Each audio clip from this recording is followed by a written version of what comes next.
अस्सलाम वालेकुम, मैं मोहम्मद इस्माइल और आप देख रहे हैं स्मैश कोड। आज की इस वीडियो में हम बूटस्ट्रैप का एक बहुत इंपॉर्टेंट टॉपिक जो कि है लेआउट, उसको कवर करेंगे। उसके अंदर हम देखेंगे कि हमारे पास डिफरेंट ब्रेक पॉइंट्स कैसे होते हैं, ग्रिड सिस्टम कैसे वर्क करता है, ग्रिड सिस्टम के अंदर रोज कॉलम्स कैसे वर्क करती हैं।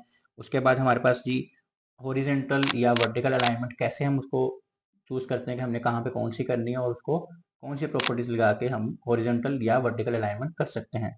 उसके बाद हमारे पास रीऑर्डरिंग कर सकते हैं हम कॉलम्स को, हमने गटर्स कैसे यूज़ करने हैं, गैप्स कैसे यूज़ करने हैं बूटस्ट्रैप के ज़रिए। आज की इस वीडियो में हमने इसको कम्प्लीटली ए टू जी पढ़ना है। तो आपने वीडियो शुरू से एंड तक देखनी है ताकि आपको ये सारी चीज़ें क्लियर हों और आप अपनी वेबसाइट का लेआउट कम्प्लीटली खुद बना सकें और जितना भी कॉम्प्लेक्स लेआउट हो वो आप बूटस्ट्रैप की मदद से हेल्प लेके रिस्पॉन्सिव बना सकें।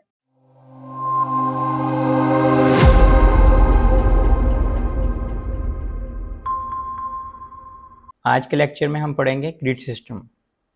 लास्ट लेक्चर में भी हमने इसका जिक्र किया था और इसमें हम ज़रा ध्यान से अब इसको डीपली पढ़ेंगे ग्रिड सिस्टम होता क्या है। अब हमने जैसे लास्ट लेक्चर में आपको थोड़ा सा मैंने इमेज से भी आइडिया दे दिया था कि हमने अगर अपने लेआउट को सेट करना होता है तो हम ग्रिड सिस्टम यूज़ करते हैं, और अगर हम उसको CSS से यूज़ करेंगे तो बहुत लंबा काम हो जाता है। इसलिए हम बूटस्ट्रैप यूज़ करते हैं, उससे बहुत जल्दी और आसानी से काम हो जाता है। अब होता क्या है कि जैसे हमने कंटेनर यूज़ किया अपना पूरे पेज को सेट करने के लिए, अब उस पेज के अंदर हमने अगर कंटेंट को अपने हिसाब से सेट करना है तो हम अपना कॉलम्स और रोज यूज़ करते हैं ग्रिड सिस्टम की, ठीक है। और वो बहुत फ्लेक्सिबल होते हैं, हम जैसा चाहें हम वैसा लेआउट इसको यूज़ करते हुए बना सकते हैं। अब ग्रिड सिस्टम में होता क्या है, सबसे पहले रो आती है, यानी कि हमने ये रो बनानी है, ठीक है। तो ये रो, उसके अंदर जितने कॉलम्स हमें बनाने हैं उसके हिसाब से उसके कॉलम्स, ठीक हो गया। मैं इसलिए डीपली थ्योरी में नहीं जा रहा क्योंकि फिर ऐसे समझ नहीं आएगी, हम करके देखेंगे ना हमें फिर समझ आएगी। अब हम जैसे इसमें है, ठीक है, हम एक न्यू फाइल बनाते हैं इसमें,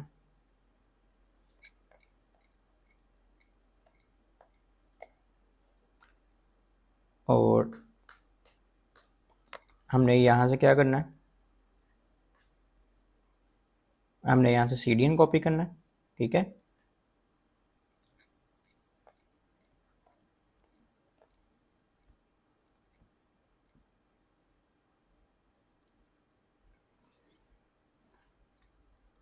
और यहाँ से हमने जावास्क्रिप्ट का भी CDN कॉपी करके जस्ट लगा देना है। इसको भी समझने की हमें कोई ज़रूरत नहीं है कि ये क्या करता है। जैसे कि हमने लास्ट लेक्चर में हमने पढ़ा है ना कंटेनर क्या करता है, तो हम पहले कंटेनर लगाएंगे पूरे पेज के लिए। अब एक और शॉर्टकट में बताता हूँ कि div डॉट लगा के किसी भी क्लास का नाम आप लिखेंगे ना, बेशक वो बूटस्ट्रैप की हो या ना हो, आम CSS में भी यूज़ हो जाएगा, और टैब दबा दें तो वो पूरी div बना देता है, ठीक है। इसको आप नीचे ले जाएं और अब हमने इसके अंदर सारा काम करना है। इसको हम एक कमेंट भी दे सकते हैं, outer div of full page, ठीक है। अब हमने सपोज करें एक रो बनानी है, तो हम एक रो की क्लास लगाएंगे, ये हमारे पास एक div बन गई। अब हमने इसमें नहीं काम करना, अब हमने इस रो के अंदर काम करना है, ठीक है। इस रो में अब एक हमने एक बनाना है कॉलम, ठीक है, कॉलम COL से। इसमें हमने लिख दिया फर्स्ट कॉलम, ओके। अब हम इसको करते हैं कॉपी पेस्ट, और इसमें हम लिखते जाते हैं सेकंड, एंड इसमें हम क्या लिखेंगे, थर्ड। अब हो क्या रहा है, हमने एक रो बनाई और उसमें हमने 3 कॉलम डाल दिए। ऑलरेडी हमें पता है कि एक पेज के अंदर 12 कॉलम होते हैं, अभी हमने सिर्फ 3 यूज़ किए हैं, तो वो क्या करेगा, हमने फाइल खोली नहीं है, ये देखें उसने क्या किया है, उस 12 को खुद ही डिवाइड किया, और 3 पे डिवाइड करें तो क्या हो रहा है, 4 कॉलम इसको दे दिए, 4 इसको दे दिए, और उसने 4 इसको ही दे दिए, क्योंकि हमने उसको बताया नहीं अभी कि इसको कितने कॉलम चाहिए, इसको कितने कॉलम चाहिए, और इसको कितने। हमने एक जनरल क्लास यूज की है COL, इससे वो क्या करेगा, ऑटोमेटिकली देखेगा किसको कितनी जगह दे सकते हैं, उसको उतनी जगह दे देगा। अभी हम इसको डीपली पढ़ेंगे ना, आपको समझ आएगी कि ये ऑटोमेटिकली क्या हो रहा है, और हमने इसको अगर अपने हिसाब से करना है तो क्या होगा। हम इसको एक काम करते हैं, एक हम एक क्लास देंगे इनको, चलें इसको बाद में देखते हैं। इसमें एक क्लास है हमारे पास बॉक्स बनाने की ना, ताकि आपको उसके बॉर्डर्स भी आ रहे हों, ताकि आपको आइडिया हो कि कौन सा कॉलम कहाँ से शुरू हो रहा है और कहाँ पे ख़त्म हो रहा है। ठीक है, इसको हम पढ़ेंगे जब आएगा, लेकिन अभी जस्ट हमने यूज़ करना है तो हम उसको यूज़ करते हैं। ठीक है, हम एक क्लास यूज़ करेंगे बॉर्डर की। ठीक है,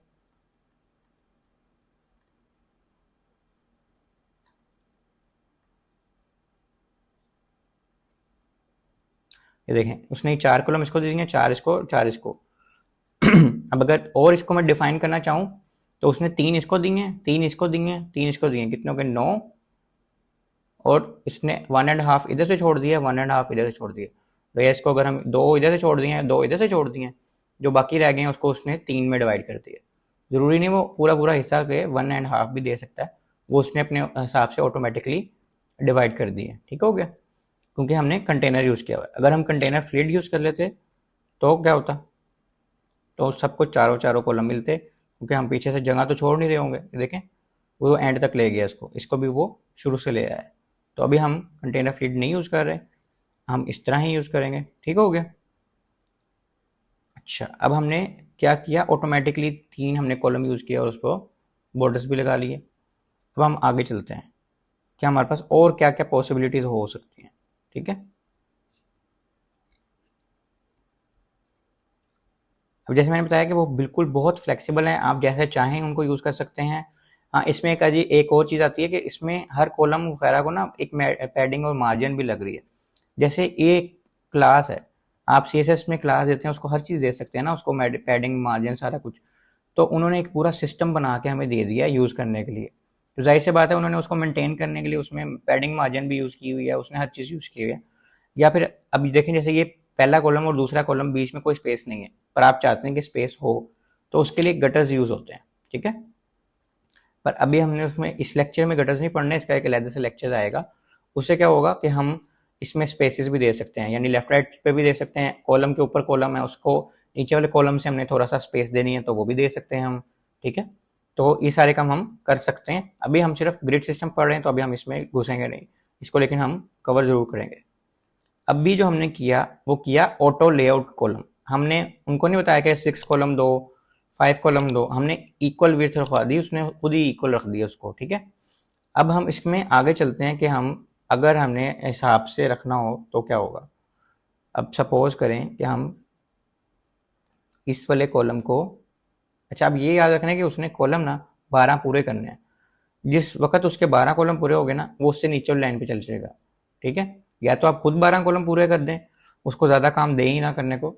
लेकिन अगर आप इतने सारी चीज़ें दे देंगे, जैसे जिसका सम 12 होता ही नहीं है, जैसे 4 तिया 12 होता है ना, आप 4 4 के 4 कॉलम बना दें तो वो 12 तो नहीं होते, तो वो 3 ऊपर ही पूरे करेगा और चौथा नीचे नीचे वाली लाइन में ले जाएगा। ठीक है, अच्छा अभी हम एक और क्या करने लगे हैं, अभी हम ना ऑटोमेटिक वाला यूज़ कर रहे थे कि वो ऑटोमेटिक क्या हो रहा है। अब हम किसी एक को ना डिफरेंट कॉलम देंगे।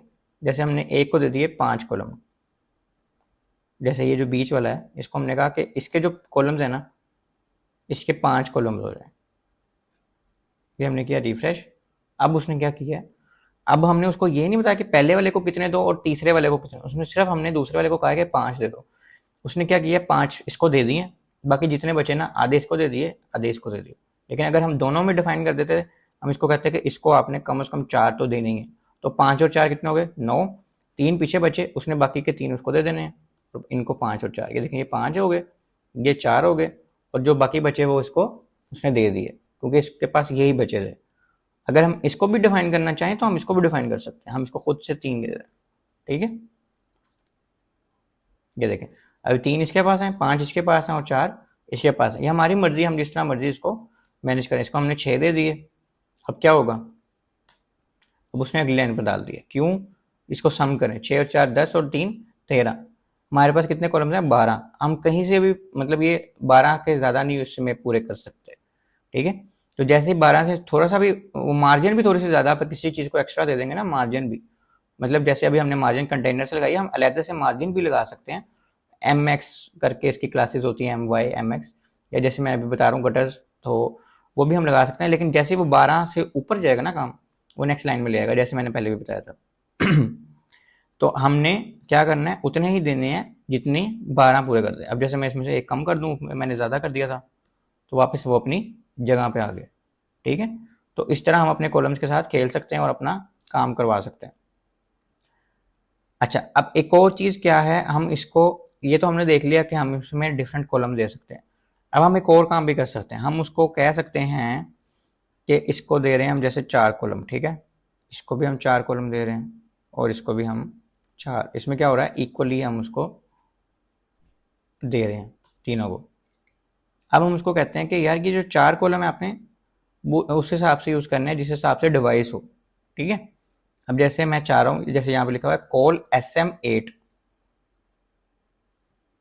कॉल, इसके अंदर पहले आपने बताना है कि कौन सा ब्रेक पॉइंट लगाना है। हम ब्रेक पॉइंट लगा रहे हैं ना, हम यहाँ पे लगाते हैं मीडियम का। हम उसको कह रहे हैं कि जब मीडियम में हो ना तब तक फोर रहे, उसके अलावा नहीं। ठीक है, उसके अलावा क्या हो, उसके अलावा फिर वो जिस हिसाब से उसके पास जगह होगी वो उसके हिसाब से सेट कर देगा। अब जैसे यहाँ पे क्या किया हुआ है, using a single set of column SM chain classes you can create a basic grid system that starts out stacked and become horizontal at the small break point SM। अब वो कर क्या रहा है, उसने एक रो बनाई, उसमें उसने एक कॉलम बनाया 8 का, ठीक है, फिर उसने एक कॉलम बनाया 4 का, यानी कि 12 पूरे हो गए। फिर उसने एक और रो बनाई, उसमें उसने तीनों सिंपल यूज कर दिए, उसने ये नहीं बताया कि इसमें 8 यूज करने हैं, इसमें 4 यूज करने हैं। मैं आपको यही एग्जांपल देके दिखाता हूँ तो आपको और अच्छे से समझ आएगी।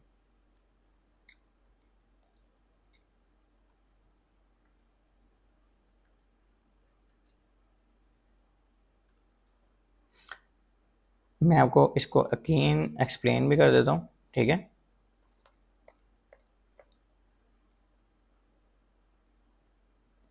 इसमें हम एक बॉर्डर की क्लास लगा देते हैं ताकि आपको इजी हो समझने में।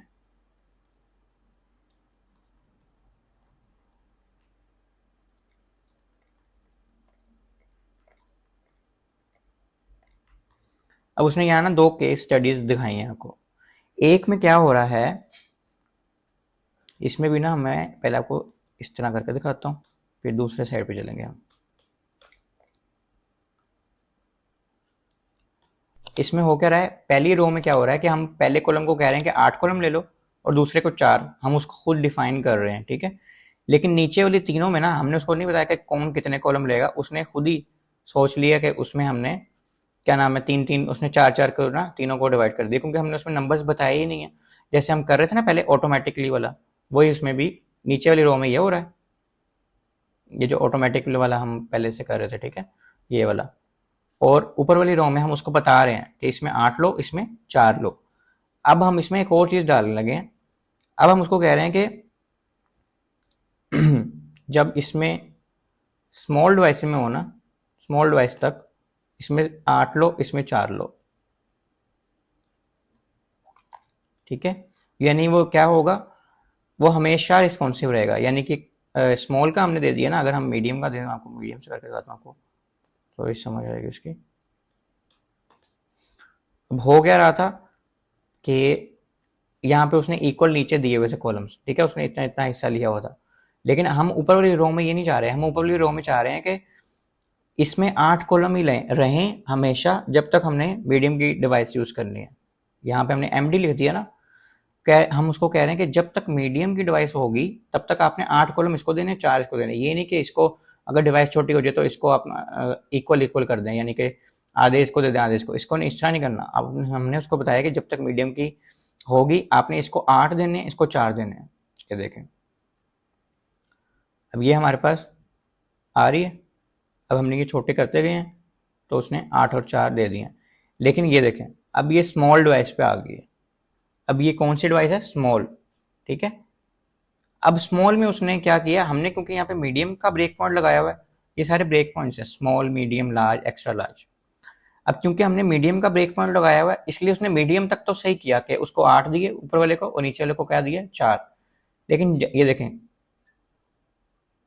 ये मीडियम का ब्रेक पॉइंट यहाँ पे खत्म हो जाता है। उसने क्या किया, यहाँ तक उसने 8 और 4 ही दिए, नीचे वाले को आप देख रहे हैं, नीचे वाले को उसने जो जितना भी उसके पास था उसने उसको डिवाइड कर दिया, ठीक है। लेकिन जैसे ही वो उससे छोटे डिवाइस में जा रही है, यानी स्मॉल डिवाइस में, तो ये ब्रेक पॉइंट खत्म हो गया मीडियम वाला। अब उसने इस 8 को भी नहीं देखा और 4 को भी नहीं देखा, क्योंकि उसके लिए ये खत्म हो गया, उसके लिए सिर्फ ये कॉलम रह गया, और उसके हिसाब से ये एक लाइन में ही आ सकते थे, उसने एक लाइन में डाल दिया, ठीक है। उसने अब ऑटोमेटिकली देखा ना। और नीचे वाली रो में क्या हो रहा है, उसमें भी हमने स्मॉल तक बताया हुआ है कि ऑटोमेटिकली करो। अगर उसको हम स्मॉल तक ना कहते, उसको जब लगेगा कि ये अब इसमें 3 कॉलम्स में नहीं लगा सकते, तो वो उसको ख़त्म कर देगा। ये देखें, उसने क्या किया, कॉल एसएम सब में डाल दिया, क्योंकि उसको लगा कि ये भी रिस्पॉन्सिव है। यहाँ पे हमने उसको, क्योंकि यहाँ पे एसएम कह दिया था, तो उसने फिर यहाँ पे ऑटोमेटिकली यूज़ किया था, उसमें इसने सिंगल सिंगल कर दिया था। अब हमने क्योंकि एसएम हटा दिया था, तो उसने क्या किया, एक रो में तीनों दे दिए, जितना भी हम छोटा करते वो एक रो में रहता। ये देखें, लेकिन क्योंकि हमने वो एसएम की क्लास लगाई हुई है रिस्पॉन्सिव करने के लिए, तो उसने देखा, क्योंकि हमने उसको नंबर तो बताया नहीं हो कि इनमें कितने कितने नंबर हों, कि कितने देने हैं अपने कॉलम, उसने खुद ही देखा कि एसएम में अब एक एक ही सही रहेगा, उसने इसलिए उसको एक एक दे दिया। अब ये जो मैंने 8 और 4 में मीडियम की लगाई हुई थी, अगर मैं इसको भी एसएम कर दूं, ठीक है, क्या होगा भला, सोचें। अब होगा ये कि जब मैं छोटी डिवाइस में जाऊंगा, तो उसने उसको क्या किया, एक एक कॉलम में ले गए, ठीक है। क्यों, क्योंकि वो यहाँ पे 8 और 4 दिखा ही नहीं सकता इस डिवाइस में। जैसे हमारे पास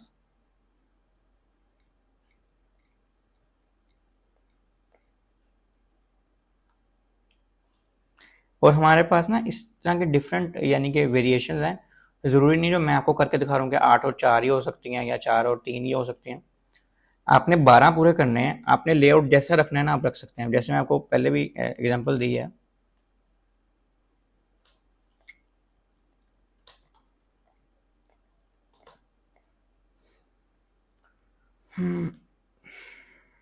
अच्छा, अब ये जैसे एक प्रोजेक्ट्स हैं, ठीक है, यहाँ पे हमारे पास ये वेबसाइट है। अब मैं चाह रहा हूँ कि यार यहाँ पे 4 कॉलम यूज़ हों, इस कार्ड के लिए भी 4 कॉलम यूज़ हों, ठीक है। लेकिन उसी के नीचे आके मैं यहाँ पे इसके लिए 4 यूज़ कर रहा हूँ, 4 इसके लिए यूज़ कर रहा हूँ और 4 इसके लिए यूज़ कर रहा हूँ, और नीचे वाली लाइन में भी ऐसे ही 4 इसके लिए यूज़ कर रहा हूँ, ठीक है, 4 इसके लिए यूज़ कर रहा हूँ, 4 इसके लिए, यानी मेरी लाइन खत्म हो रही है। और लेफ्ट राइट साइड से मैंने मार्जिन छोड़ी हुई है कंटेनर के हिसाब से, और लेकिन मैंने ये लाइन में पूरे 12 के 12 कॉलम खुद ही यूज़ किए हैं, जैसे उसका सेंटर लाइन कर दिया टेक्स्ट को, ठीक है। तो इस तरह हम किसी भी तरह हम चाहें ना, तो हम यूज़ कर सकते हैं अपनी वेबसाइट को, अपने डिफरेंट कॉलम्स को अपने लेआउट के हिसाब से। जैसे अब यहाँ पे क्या हो रहा है, यहाँ 8 कॉलम मैंने इसको दे दिए, 4 कॉलम इसको दे दिए, इधर भी ऐसे हो रहा है, ठीक है। और यहाँ पे मैंने 3-3 के कॉलम 4 कर दिए, ठीक है, सॉरी 4-4 के 3 कॉलम कर दिए यहाँ पे। और इसी तरह फुटर तो हमने वैसे पहले देख लिए। तो इस तरह आप अपने हिसाब से अपना लेआउट सेट कर सकते हैं, ठीक है, इसमें कोई मसला नहीं है।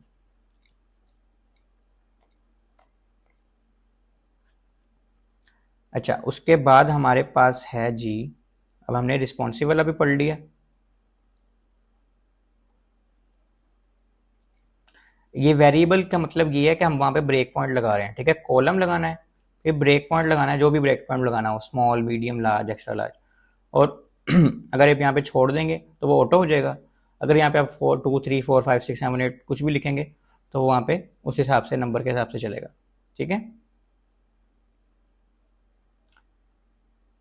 ओके, इसके बाद हम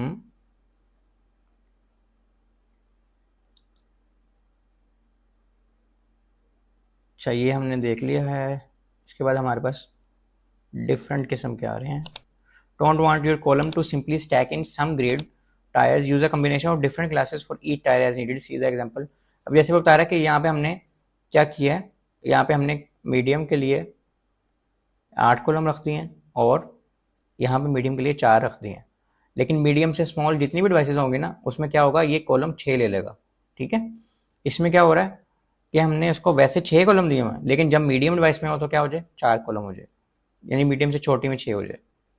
क्या होता क्या है कि हमारे पास एक जगह पे 3 कार्ड शो हो रहे होते हैं, ठीक है। अब जैसे वो छोटे डिवाइस में आता है वहाँ पे 3 शो ही नहीं हो सकते, वो बहुत अजीब सा लगेगा। तो हम वहाँ पे क्या करते हैं, 2 कर देते हैं या फिर हम 1 कर देते हैं। ठीक है, ये इसका कोड भी है हमारे पास, हम इसको यूज़ करके देख सकते हैं।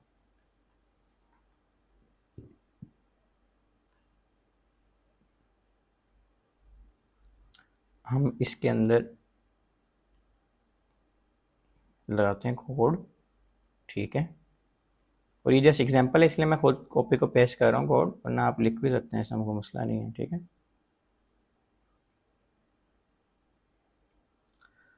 अच्छा, अब इसमें बॉर्डर नहीं लगे हुए तो हम बॉर्डर लगाते हैं ताकि आपको समझने में आसानी हो। ठीक है,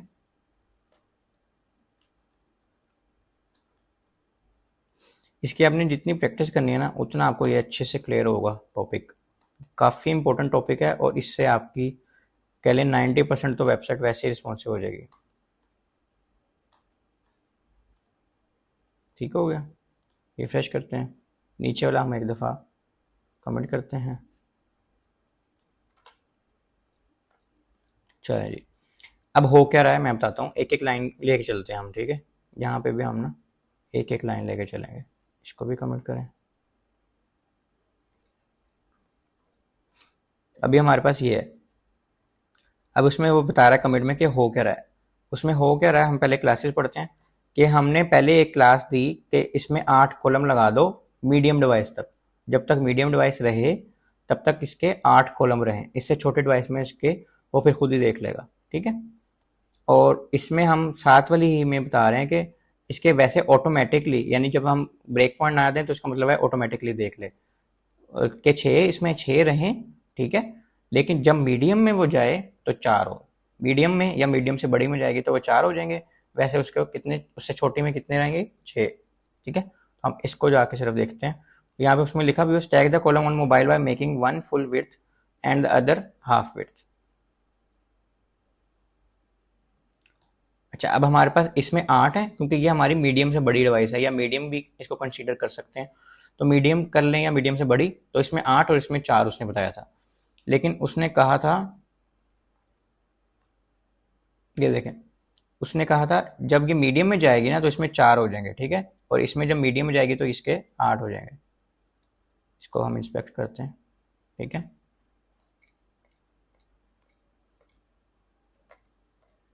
हम यहाँ पे अपने ब्रेक पॉइंट्स खोल लेते हैं।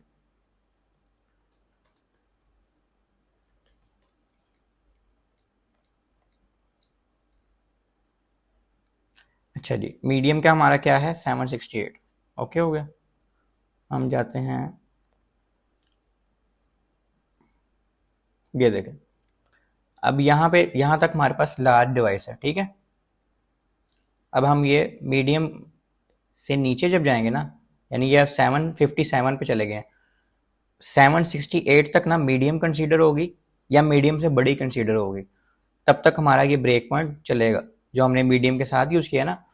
मैं दोबारा से इसको एक्सप्लेन कर देता हूँ। जब हम एम डी यूज़ करेंगे इसका मतलब है एम डी और उससे बड़ी डिवाइसेस में 8 कॉलम यूज़ हों। जब हम एम डी से छोटी डिवाइस में आएंगे ना तो ये नहीं यूज़ होगा। ठीक है, अब ये देखें ज़रा, इसमें हमने 8 कॉलम दिए हुए हैं जब एम डी में आए, यानी एम डी में रहे, और इसमें हमने 4 दिए हुए हैं, यानी कि 8 और 4 कितने हो गए, 12। लेकिन हमने इसको नॉर्मली दिए हुए हैं 6 कॉलम। ठीक है, और इसको हमने नहीं बताया कि मीडियम से छोटी जाए तो क्या हो। ठीक है, तो अब क्या हो रहा है, अब हमारे पास ये देखें 8 और 4 12 अभी पूरे हैं हमारे पास कॉलम। लेकिन जैसे ही हम मीडियम से छोटी डिवाइस में जा रहे हैं, अब हमने ऑलरेडी इसको तो बताया हुआ है कि 6 कॉलम यूज़ करने हैं। ठीक है, जब उसने 6 कॉलम यूज़ कर लिए और इसके पास 8 कॉलम थे तो 8 और 6 कितने हो जाते हैं, 14, और वो एक लाइन में पूरे नहीं हो सकते। तो क्या होगा, उसने 8 ऊपर वाली को दिए और नीचे वाली को 6 दे दिए। ठीक है, क्योंकि वो 14 हो रहे थे, 12 तो हो नहीं रहे थे। लेकिन जैसे ही हम वापस मीडियम में जाते हैं तो वो अपना लेआउट सेट कर रहा है, कैसे, इसको 8 दे के और इसको 4 दे के। तो इस तरह हम अपना डिफरेंट, यानी कि हमारा जैसा यूज़ केस होगा ना हम वैसे यूज़ कर सकते हैं। अब दूसरी एग्जांपल में क्या हो रहा है, दूसरी एग्जांपल में हम उनको बता रहे हैं कि वैसे आपने 6 कॉलम यूज़ करने हैं, लेकिन जब मीडियम में आओ तो 4 यूज़ करने हैं। ठीक है, तो अगर हम रिफ्रेश करें तो हमारे पास ये देखें उसने 4 यूज़ किए मीडियम में, लेकिन जैसे मीडियम से छोटी डिवाइस में जाएंगे हम तो वो 6 करेगा और तीसरे को नेक्स्ट लाइन पे लेगा। ये देखें उसने क्या किया, ये 6 इसको दिए, 6 इसको दिए और नेक्स्ट नीचे लाइन पे ले आया। मैं आपको दोबारा दिखा देता हूँ इसको कमेंट करके।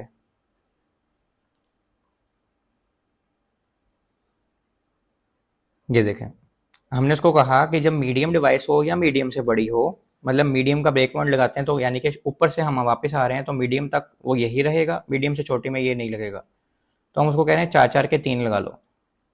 लेकिन जैसे मीडियम से छोटी डिवाइस में हम जाएंगे तो अब उसको हमने कहा है कि तब आपने लगाने 6 कॉलम, एक एक को हमने 6 दे दिए। ये देखें ठीक है, क्योंकि ये एक जनरल है ना, उसको यहाँ तक मीडियम तक तो ऑलरेडी मिल रहा था, मीडियम से पीछे उसको कुछ नहीं मिला तो उसने फिर ये यूज़ कर लिया। तो अब उसको 6 से 12 ये हो गए और अगले के लिए उसके पास जगह नहीं तो उसने नीचे डाल दिया उसको।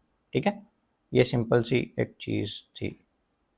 और इसके बाद हमारे पास ये है, इसमें क्या हो रहा है, इसमें हमने 6 कॉलम दे दिए हैं हमेशा के लिए इन जनरल। उसको ये नहीं बताया कि किस डिवाइस में क्या हो, तो वो हमेशा कितने रहेंगे, 6 ही रहेंगे। ठीक है, अब ये आखिर वाली लाइन पे हम हैं। अब जितनी मर्जी छोटी बड़ी डिवाइस हो जाएगी ना, वो आधी आधी वेट, आधी इसको दे देगा आधी इसको दे देगा। ये देखें हमने कितना कर लिया छोटा, फिर भी वो नेक्स्ट लाइन पे नहीं गया, उसने आधी इसको दी हुई है वेट और आधी इसको। ठीक है, वैसे इतनी कोई डिवाइस होती नहीं है, जस्ट समझाने के लिए बता रहा हूँ। तो ये हमारे 3 बहुत मोस्ट कॉमनली यूज केस थे, जिससे आपको आइडिया हो जाएगा कि हमने इनको यूज कैसे करना है। ठीक है,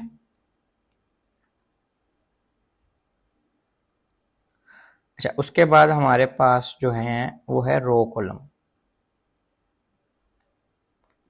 अब हम ना डायरेक्ट रो के अंदर भी बता सकते हैं कि हमने एक एक कॉलम को कितने यानी कि रोज देने हैं, सॉरी कॉलम देने हैं। ठीक है, जैसे हमारे पास एक ये एग्जांपल है, हम इसमें क्या कर रहे हैं, ये देखें हमने एक रो की क्लास दी जो हम नॉर्मली देते हैं, इसके साथ हमने एक और क्लास दी कि रो कॉल्स टू, कि हर कॉलम को 2 कॉलम दे दो, जितने भी अंदर कॉलम हो, इसमें 8 कॉलम हो, 2 कॉलम हो, 4 कॉलम हो। अगर तो वो 12 पूरे हो जाएंगे तो ठीक है, वरना नेक्स्ट लाइन पे चल जाएगा वो। अब 4 है, 4 दूनी कितने हो गया, 8। ठीक है, तो हम रिफ्रेश करते हैं, ये देखें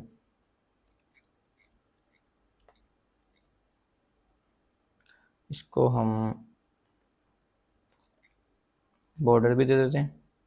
अच्छा ये देखें, use is row column classes to quickly create basic grid layout. अच्छा इसमें एक गलती होगी है, अच्छा वो 2 कॉलम नहीं देगा, इसमें मिस्टेक होगी है, वो एक रो में 2 कॉलम रखेगा। यानी कि हम यहाँ पे उसको ये नहीं बता रहे कि एक कॉलम को कितनी कितनी आपने यानी कॉलम देने एक रो में, हम उसको बता रहे हैं कि एक रो में कितने कॉलम्स आएंगे एक वक्त में। ठीक है, यानी कि अब हमने क्या किया, इसमें 4 कॉलम थे ना, हम उसको बता दिया कि एक रो में 2 कॉलम आएंगे। ठीक है, यहाँ पे जो मर्जी हो, उसको हमने यहाँ बता दिया कि एक रो में 2 कॉलम आएंगे, यहाँ पे जितने मर्जी कॉलम हो। जैसे मैं यहाँ पे इतने सारे कर दिए ना, अब क्या होगा, उसने ये 2 करके डिवाइड कर दिए, जो एक बचा उसने उसको भी नेक्स्ट लाइन में ले आया। वो यहाँ पे 3 भी ला सकता था ना, हमने कौन सा यहाँ पे बताया कि इसको 8 कॉलम दो या इसको 4 कॉलम दो, हमने नहीं बताया वो ना, तो वो ला सकता था, लेकिन उसको हमने क्योंकि ये बता दिया इसलिए वो नहीं लाया। इसको अगर हम 3 कर देंगे तो उसने 3 के कॉलम्स बना दिए हैं। ठीक है, तो इस तरह ये काम करता है। मैं आपको बॉर्डर लगा के भी दिखाता हूँ तो आपको थोड़ा सा और समझ आ जाएगा। ठीक है, ये देखें उसने 3 के बना दिए हैं। अब इसको हम जो मर्जी नंबर दे सकते हैं, 5 भी दे सकते हैं, 12 तक दे सकते हैं हम। इससे क्या हो रहा है, हम खुद ही रो के अंदर ही डिफाइन कर रहे हैं, हम एक एक कॉलम को जाके नहीं बता रहे कि आपने कितनी लेनी है ना। अगर हमें ऑलरेडी पता हो कि हमने कितना देना है डाटा, तो हम उसको इस हिसाब से दे सकते हैं। ठीक है, इसी तरह हमने ये भी कर लिया, कॉलम 3 करके भी देख लिया हमने। और यहाँ से अगर हम कर दें रो कॉल्स ऑटो, तो वो खुद ही देखेगा कितने कॉलम एक रो में आ सकते हैं, वो उतने देगा और बाकियों को नेक्स्ट लाइन में भेज देगा। ये देखो उसने क्या किया, 1 2 3 4 5 6 कॉलम से 6 के 6 उसने इसमें डाल दिए, क्योंकि 12 कॉलम तो ऑलरेडी आ सकते हैं। ठीक है, तो उसने क्या किया, उसमें डाल दिए, एक ही रो में सारे डाल दिए, 7 8 9 10 11 12। अब हमने ये 12 खुद ही बना लिए, तो उसने 12 के 12 इसमें डाल दिए। अब और हम बना के देखते हैं, तो 12 पूरे नहीं हुए होंगे, एक आधा कम होगा, गिनते हैं इसको। अच्छा, उसके पास जगह है और वो उसमें डाली जा रहा है, क्योंकि वो बिल्कुल थोड़ी थोड़ी सी विड्थ दे रहा है सबको, ठीक है। इसमें जब हम डाटा ज़्यादा डाल देंगे तो वो फिर नेक्स्ट लाइन पे ले आएगा, ठीक है। उसके पास जितनी विड्थ थी उसने उसको दी, और जितनी पूरे आगे उसने दे दिया, उसके बाद उसने उसको आगे ले आया। तो इस तरह हम अगर ऑटो दे देंगे तो वो खुद ही देखेगा किस में कितने फिट हो सकते हैं, और वो खुद ही, और ये सारा कुछ वो देखेगा विड्थ के हिसाब से। ये नहीं कि वो हर वक्त 12 कॉलम देगा इनको। अभी देखें उसने थोड़े कर दिए, ये देखें थोड़े और कर दिए जितने, ये देखें अब उसने एक कर दिया छोटी डिवाइसेस के लिए, यहाँ दो कर दिए, यहाँ तीन। तो आप कभी कोई ई कॉमर्स स्टोर वेबसाइट देख रहे हो, उसमें आपके पास कार्ड शो हो रहे होते हैं प्रोडक्ट्स के।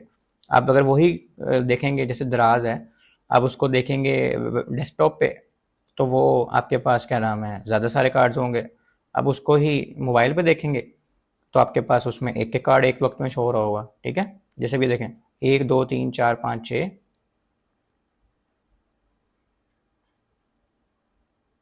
अब ये देखेगा।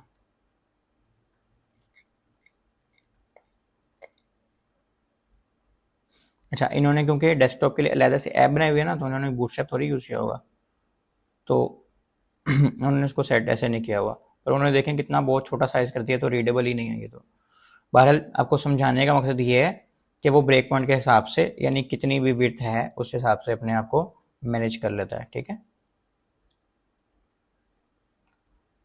अच्छा जी, ये हमने पढ़ लिया है। उसके बाद अब हम क्या कर सकते हैं, अब उसको बता सकते हैं कि जनरली क्या हो, एक कॉलम एक रो में आए, ठीक है। लेकिन जब स्मॉल डिवाइसेस हो ना, तो 2 कॉलम आ जाए एक रो में, और जब मीडियम हो तो क्या हो, 4 आ जाए।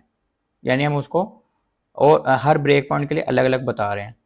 जैसे हम इसको कह रहे हैं कि एक रो में एक कॉलम आएगा बस, ठीक है, उसने अलग अलग कर दिया। अब हम उसको कह रहे हैं ये इसको हमने जनरली बताया है, जहां पे उसको कोई ब्रेक पॉइंट का ना मिले वहां पे वो एक एक कर दे, जहां पे उसको मिले वहां पे वो उसको ब्रेक पॉइंट के हिसाब से डालेगा। जैसे अब हम उसको कहेंगे रो कॉल्स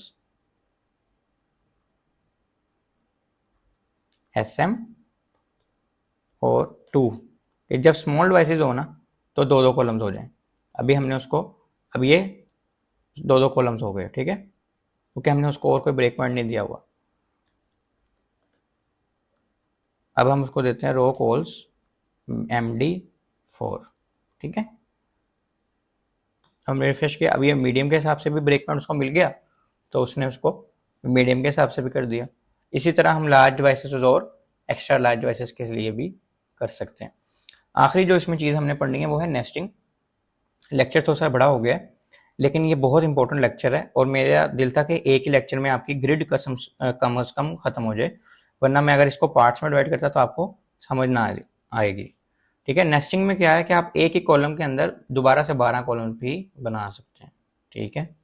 वो कैसे बनेगा जी, और वो बनेगा जी div डॉट रो, ये हमारी एक रो बन गई, हमने इसमें कॉलम बनाए,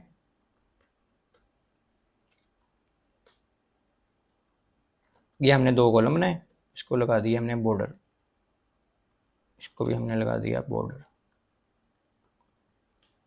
इसको हमने दे दिया जी 4 कॉलम, और इसको हमने दे दिए 8 कॉलम, ठीक है। अभी हम स्मॉल और बिग डिवाइसेस पे जा रहे हैं, अभी हम जनरल खेल रहे हैं, ठीक है। इसमें हमने लिख दिया टेस्ट, लेकिन इसके अंदर ना हम इस 8 के अंदर दोबारा नेस्टिंग करने लगे हैं 12 कॉलम की। क्या करेंगे, हम एक और रो बना देंगे, ठीक है। अब हमारे पास दोबारा से 12 कॉलम्स आ गए हैं। मैं आपको इसको कमेंट करके ना पहले वो दिखाता हूँ, फिर ये दिखाता हूँ।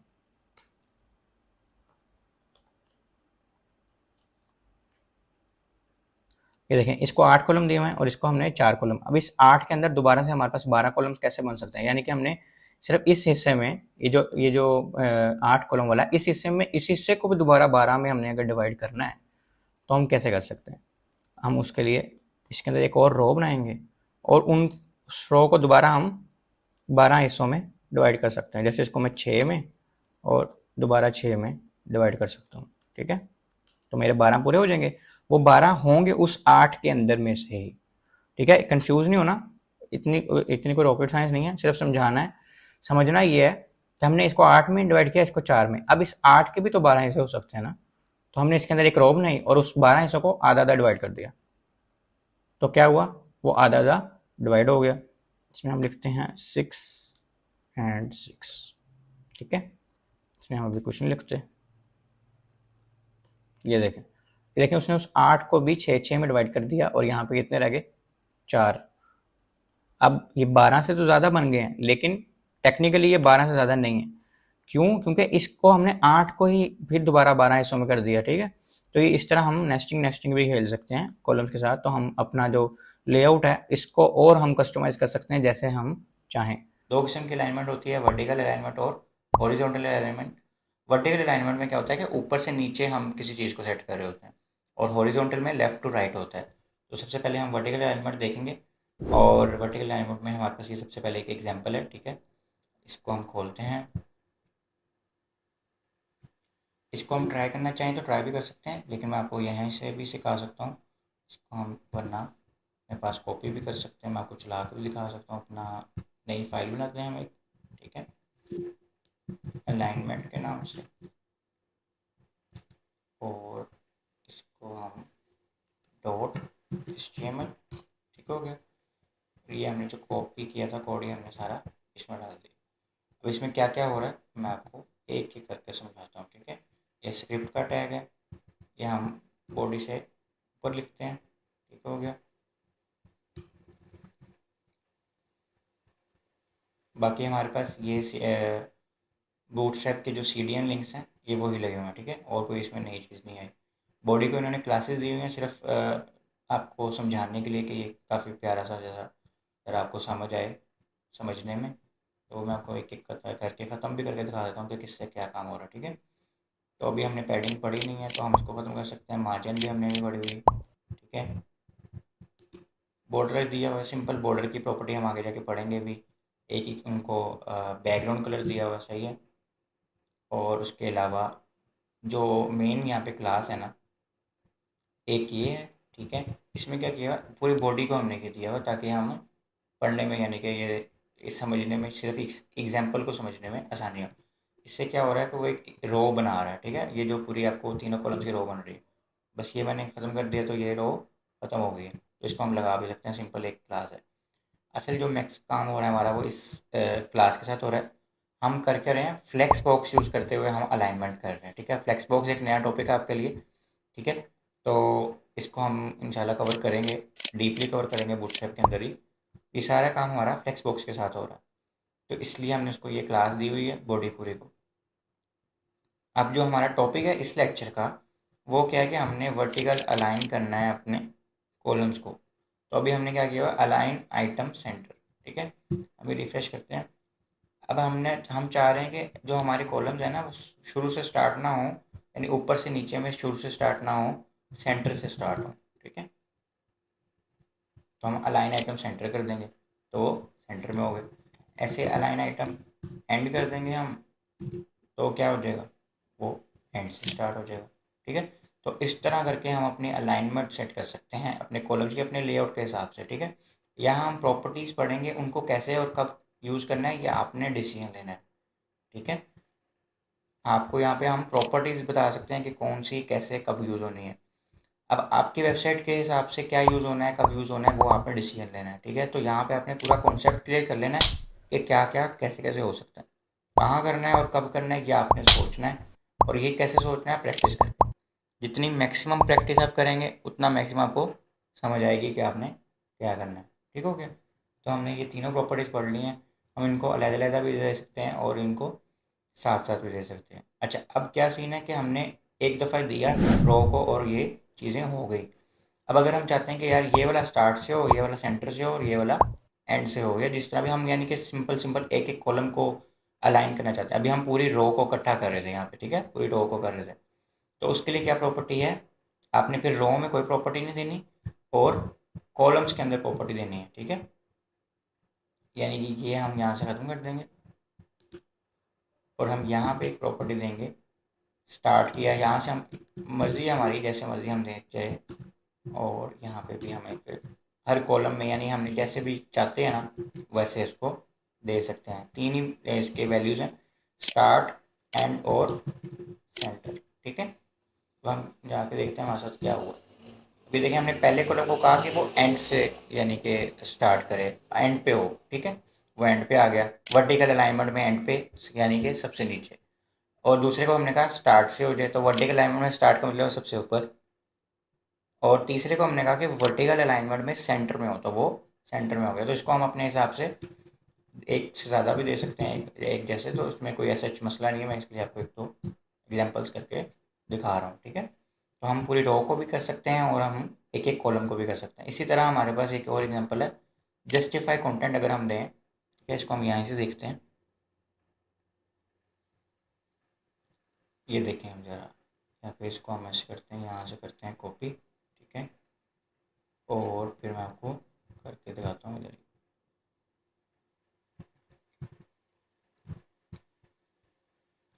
ये हमने किया था वर्टिकल अलाइनमेंट। ठीक है,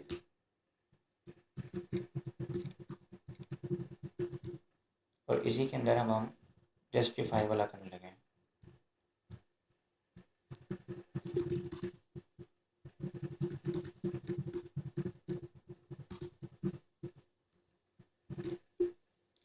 अब हमने जो कोड कॉपी किया है यहाँ लिखते हैं। कोड में लिख भी सकता हूँ, बस मैं ये सिर्फ टाइम बचाने के लिए कर रहा हूँ, इसलिए मैं आपको सारा कोड समझा भी रहा हूँ साथ साथ। अच्छा, अब इसमें हो क्या रहा है, अब हमने सिंपल ये भी ख़त्म कर देता है कि आपको ज़्यादा कन्फ्यूजन ना हो। मैं वो क्लासेस ख़त्म कर रहा हूँ जो हमने अभी नहीं पढ़े, हालांकि वो बहुत प्री डिफाइंड है। टेक्स्ट सेंटर का मतलब है जो उसके अंदर टेक्स्ट है कॉलम्स के अंदर, वो सेंटर में होगा। ठीक है, तो ये हमने बेसिक CSS में हर चीज़ पढ़ी हुई है। अब हमने क्या किया, हमने इस रो को क्लास दी, अब हमने एक और कंटेनर बना लिया। ठीक है, अब हमने एक और रो ली और उसको क्लास दी। हम इस कंटेनर को भी खत्म कर सकते हैं, इसको हम खत्म करते हैं क्योंकि हमारे पास अभी तो एक पेज ही है ना। ठीक हो गया। अब मैं आपको एक दफ़ा जाके दिखा भी देता हूँ कि पेज पे हमारे पास क्या हो रहा है। ये एक रो है हमारी, और इसके नीचे एक और रो है। हम यहाँ पे कुछ रख भी देते हैं ताकि आपको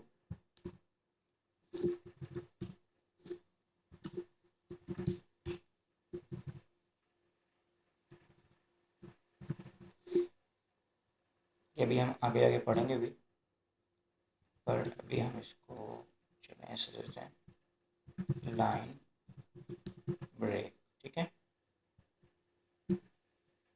अच्छा, अब ये हमारे पास एक अलहदा था जिसमें हमने अलाइन आइटम्स देख लिया। अब हमारे पास ये और है नीचे। ठीक है, अब इसमें हम जस्टिफाई कंटेंट के हिसाब से काम कर रहे हैं। ठीक है, अब हो क्या रहा है मैं आपको दिखाता हूँ।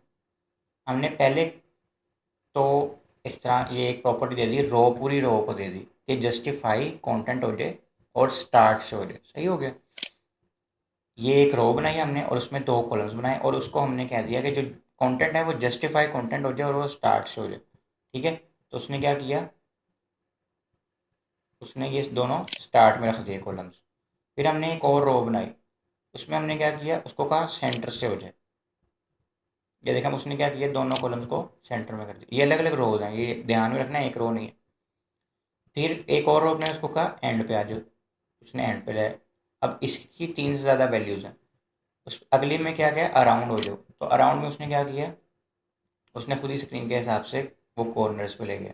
हम स्क्रीन छोटी करेंगे तो वो उस हिसाब से देखेगा कि मुझे उसने कहाँ पे आना है। ठीक है, अब वो देखें वो कॉर्नर्स पे ही है अराउंड में। ओके हो गया। ये जो ऊपर वाले भी हमने किए हैं वो देखें वो उस स्क्रीन के हिसाब से सेंटर में है या उस स्क्रीन के हिसाब से स्टार्ट या एंड में है। ठीक है, तो ये रिस्पॉन्सिव होंगे।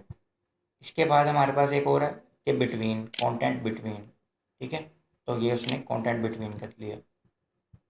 तो इस तरह, और ये कंटेंट इवनली, आखिरी जो हमारे पास, उसने वो कंटेंट इवनली कर लिया। अच्छा, और इसमें अगर हम वापस अपनी एक और कंटेनर लगा दें तो इसका थोड़ा सा और सेटिंग हो जाएगी। ठीक है, ठीक हो गया। अच्छा, अब उसमें हो क्या रहा है, इधर हमने क्या किया था, एक एक कॉलम को हमने अलाइन कर लिया था और हमने पूरी पूरी रो को भी अलाइन कर लिया था। और अब हम क्या कर रहे हैं, अब हम जस्टिफाई करके एक एक कॉलम को, एक एक कॉलम को नहीं कर रहे, एक एक पूरी रो को जस्टिफाई कर रहे हैं कि उसका कंटेंट स्टार्ट से हो या फिर उसका कंटेंट कहाँ से हो। ठीक है, तो यहाँ पे हम वापस अपनी लाइन ब्रेक लगाते हैं।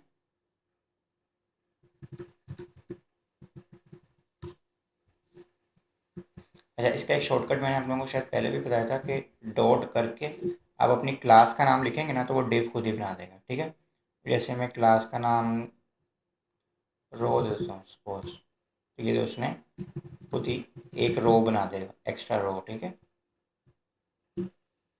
ये देखें। और उसके बाद ये अब हमारी ऊपर वाली है और ये हमारी अब नीचे वाली है। हम इसको रो की क्लास नहीं देते, हम जस्ट सिंपल लाइन ब्रेक रखते हैं ताकि हमारे दो कॉन्सेप्ट्स जो हैं वो अलग-अलग रहें। तो इस तरह हम अपने कॉलम्स को अलग-अलग अलाइनमेंट दे सकते हैं, अपनी रोज़ को अलग-अलग अलाइनमेंट दे सकते हैं और डिफरेंट तरीक़ों से जस्टिफ़ाई करके कंटेंट भी। ये देखें, अब यहाँ पे हम इस तरह कोई डिज़ाइन नहीं बना रहे, जस्ट एग्जांपल्स करने का जो मेन मकसद ये है कि आपको हर किस्म की पॉसिबिलिटीज़ पता हों और हम उसको फिर यूज़ कर सकें अपनी वेबसाइट के अंदर। ठीक है, उसके बाद कॉलम को हमने रैप, ये मैंने ऑलरेडी पढ़ लिया हुआ है कि अगर 12 कॉलम्स पूरे हो रहे होंगे तो खुद ही अगली लाइन में चले जाएगा। ठीक है, इसमें कोई नेक्स्ट कोई नई चीज़ नहीं आई, तो मैं आपको इसमें से ही बता देता हूँ। ये देखिए, यहाँ 9 कॉलम थे और यहाँ 4 कॉलम थे एक ही रो के अंदर, और उसके बाद फिर 6 कॉलम आ गए। तो एक रो में 12 कॉलम होते हैं, सिंपल सी बात है ये। तो 9 और 4 कितने हो गए, 13। अगर ये होता ना 3 तो वो पहले में ही फिट हो जाता। ये देखें, पहले में फिट हो गया। ठीक है, अगर जैसे ही 4 हो जाएंगे तो वो अगली लाइन पे चले गया और वो 6 वाले के साथ हो गए। अगर ये भी एक जितने ना होते ना, यानी ये 4 और 6 10 हो रहे हैं इसलिए एक लाइन में आ गए हैं ये दोनों। अगर ना होते, अगर इसको उसको हम 8 कर देते हैं, ठीक है, तो 8 और 4 12 अभी भी पूरे हो गए। अगर हम 9 कर देते तो वो फिर वापस नीचे वाली लाइन में चले गए। तो ये आपने ध्यान रखना है कि 12 कॉलम से ज़्यादा आपके ना हो। ओके हो गया। अच्छा, अब अभी मैंने क्या किया था, हमने ये जो हमारे पास थी, हम चाह रहे थे कि ये जो कॉलम्स हैं और ये जो कॉलम्स हैं ये अलग अलग लाइंस में हो, बीच में लाइन ब्रेक हो एक किस्म की। ठीक है, हम कभी चाह रहे हो तो हम ये कर सकते हैं, मतलब हम नहीं चाह रहे कि 12 कॉलम पूरे हों तो ही नेक्स्ट लाइन पे हैं। हम चाह रहे हैं कि जितना भी हो गया ना अब उसके बाद हम नेक्स्ट लाइन पे चले जाएं। तो उसको हमने कैसे करना है, उसको हम देख लेते हैं। हमने एक डिव ऐड करनी है, उसकी क्लास दे देनी है W100। W100 का मतलब है उसको विड्थ दे दो 100। ठीक है, यानी 100 पूरी विड्थ दे दो उसको। उससे क्या होगा, वो ऊपर वाले कॉलम ऊपर रखेगा और नीचे वाले कॉलम नीचे रखेगा। इसको हम ट्राई भी करके देख सकते हैं। ठीक है, इसको हम कॉपी करते हैं और हम यहाँ पे नीचे जाते हैं, यहाँ कमेंट डालते हैं कॉलम ब्रेक का। ठीक हो गया, फिर हमने ये यहाँ पे लिख दी और इसमें से हम कुछ कन्फ्यूजिंग चीज़ें एक दफ़ा निकाल देते हैं ताकि आपको समझ आए, बाद में देखेंगे उसको। ठीक है, यहाँ से भी ये उन्होंने जस्ट एक ब्रेक पॉइंट्स डाले हैं जो हमने पिछले लेक्चर में पढ़ा था कि हम स्मॉल स्क्रीन्स के लिए अलहदा से क्लासेस दे सकते हैं और बिग स्क्रीन्स के लिए अलहदा से क्लासेस दे सकते हैं। ठीक है, अब ये देखें, ये हमारे पास ये जो आखिरी वाले दो 4 कॉलम्स हैं ना ये आए हैं। अब हो क्या रहा था कि यहाँ पे हमारे पास 6 कॉलम्स हैं। ठीक है, ये देखें,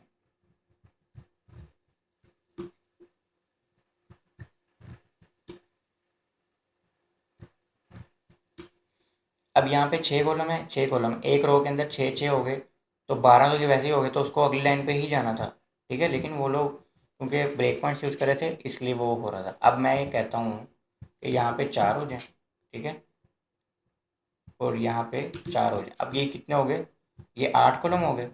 अब अगर सपोज करें ये लाइन होती ही ना, ठीक है, तो क्या होता, मैं इनको भी, या इनको मैं सारों को 3 3 कर देता, फिर आपको ज़रा ज़्यादा समझ आएगी। अब 3 चौके होता है 12, यानी कि अगर चारों कॉलम जमा भी हो जाते तो ये एक लाइन पे आ सकते हैं। ठीक है, अगर मैं रिफ्रेश कर दूँ तो ये देखें, कॉलम 6 ये क्योंकि उन्होंने कॉलम 6 लिखा हुआ है, यहाँ पे हम लिख देते हैं 3। ठीक है, और यहाँ पे भी हम 3 लिख देते हैं ताकि आपको समझ आए, और यहाँ पे भी हम 3। अब क्या हो रहा है, 3 3 के कॉलम है, 3 चौके 12, तो उसने एक रो में चारों कॉलम रख दिए। अब हम नहीं चाह रहे ये, हम चाह रहे हैं कि ये दोनों कॉलम्स के बाद हमें एक अगली लाइन में अगले कॉलम्स चाहिए। लेआउट है ना, अपनी मर्ज़ी से बनाना है हमने, किसी वेबसाइट में हमें किस तरह चाहिए, किसी वेबसाइट में हमें किस तरह चाहिए। ठीक है, हमने ये ऐड कर दी। अब हमने उसको ये नहीं कहा कि आप 12 कॉलम पूरे हों तो ही आपने नेक्स्ट लाइन में जाना है, उसको हमने, ये एक जुगाड़ है, ठीक है, ये कोई ऑथेंटिक वे नहीं है, लेकिन यूज़ यही होता है। तो हमने उसको क्या कहा कि यार जितने भी कॉलम्स ऊपर है ना वो ठीक है, लेकिन अब एक एक्स्ट्रा लाइन होगी और उसके बाद आपने अगले कॉलम ले आना है, यानी कि ये नज़र नहीं आ रही आपको लाइन, लेकिन उसके बाद बाकी कॉलम्स आएंगे आपके पास।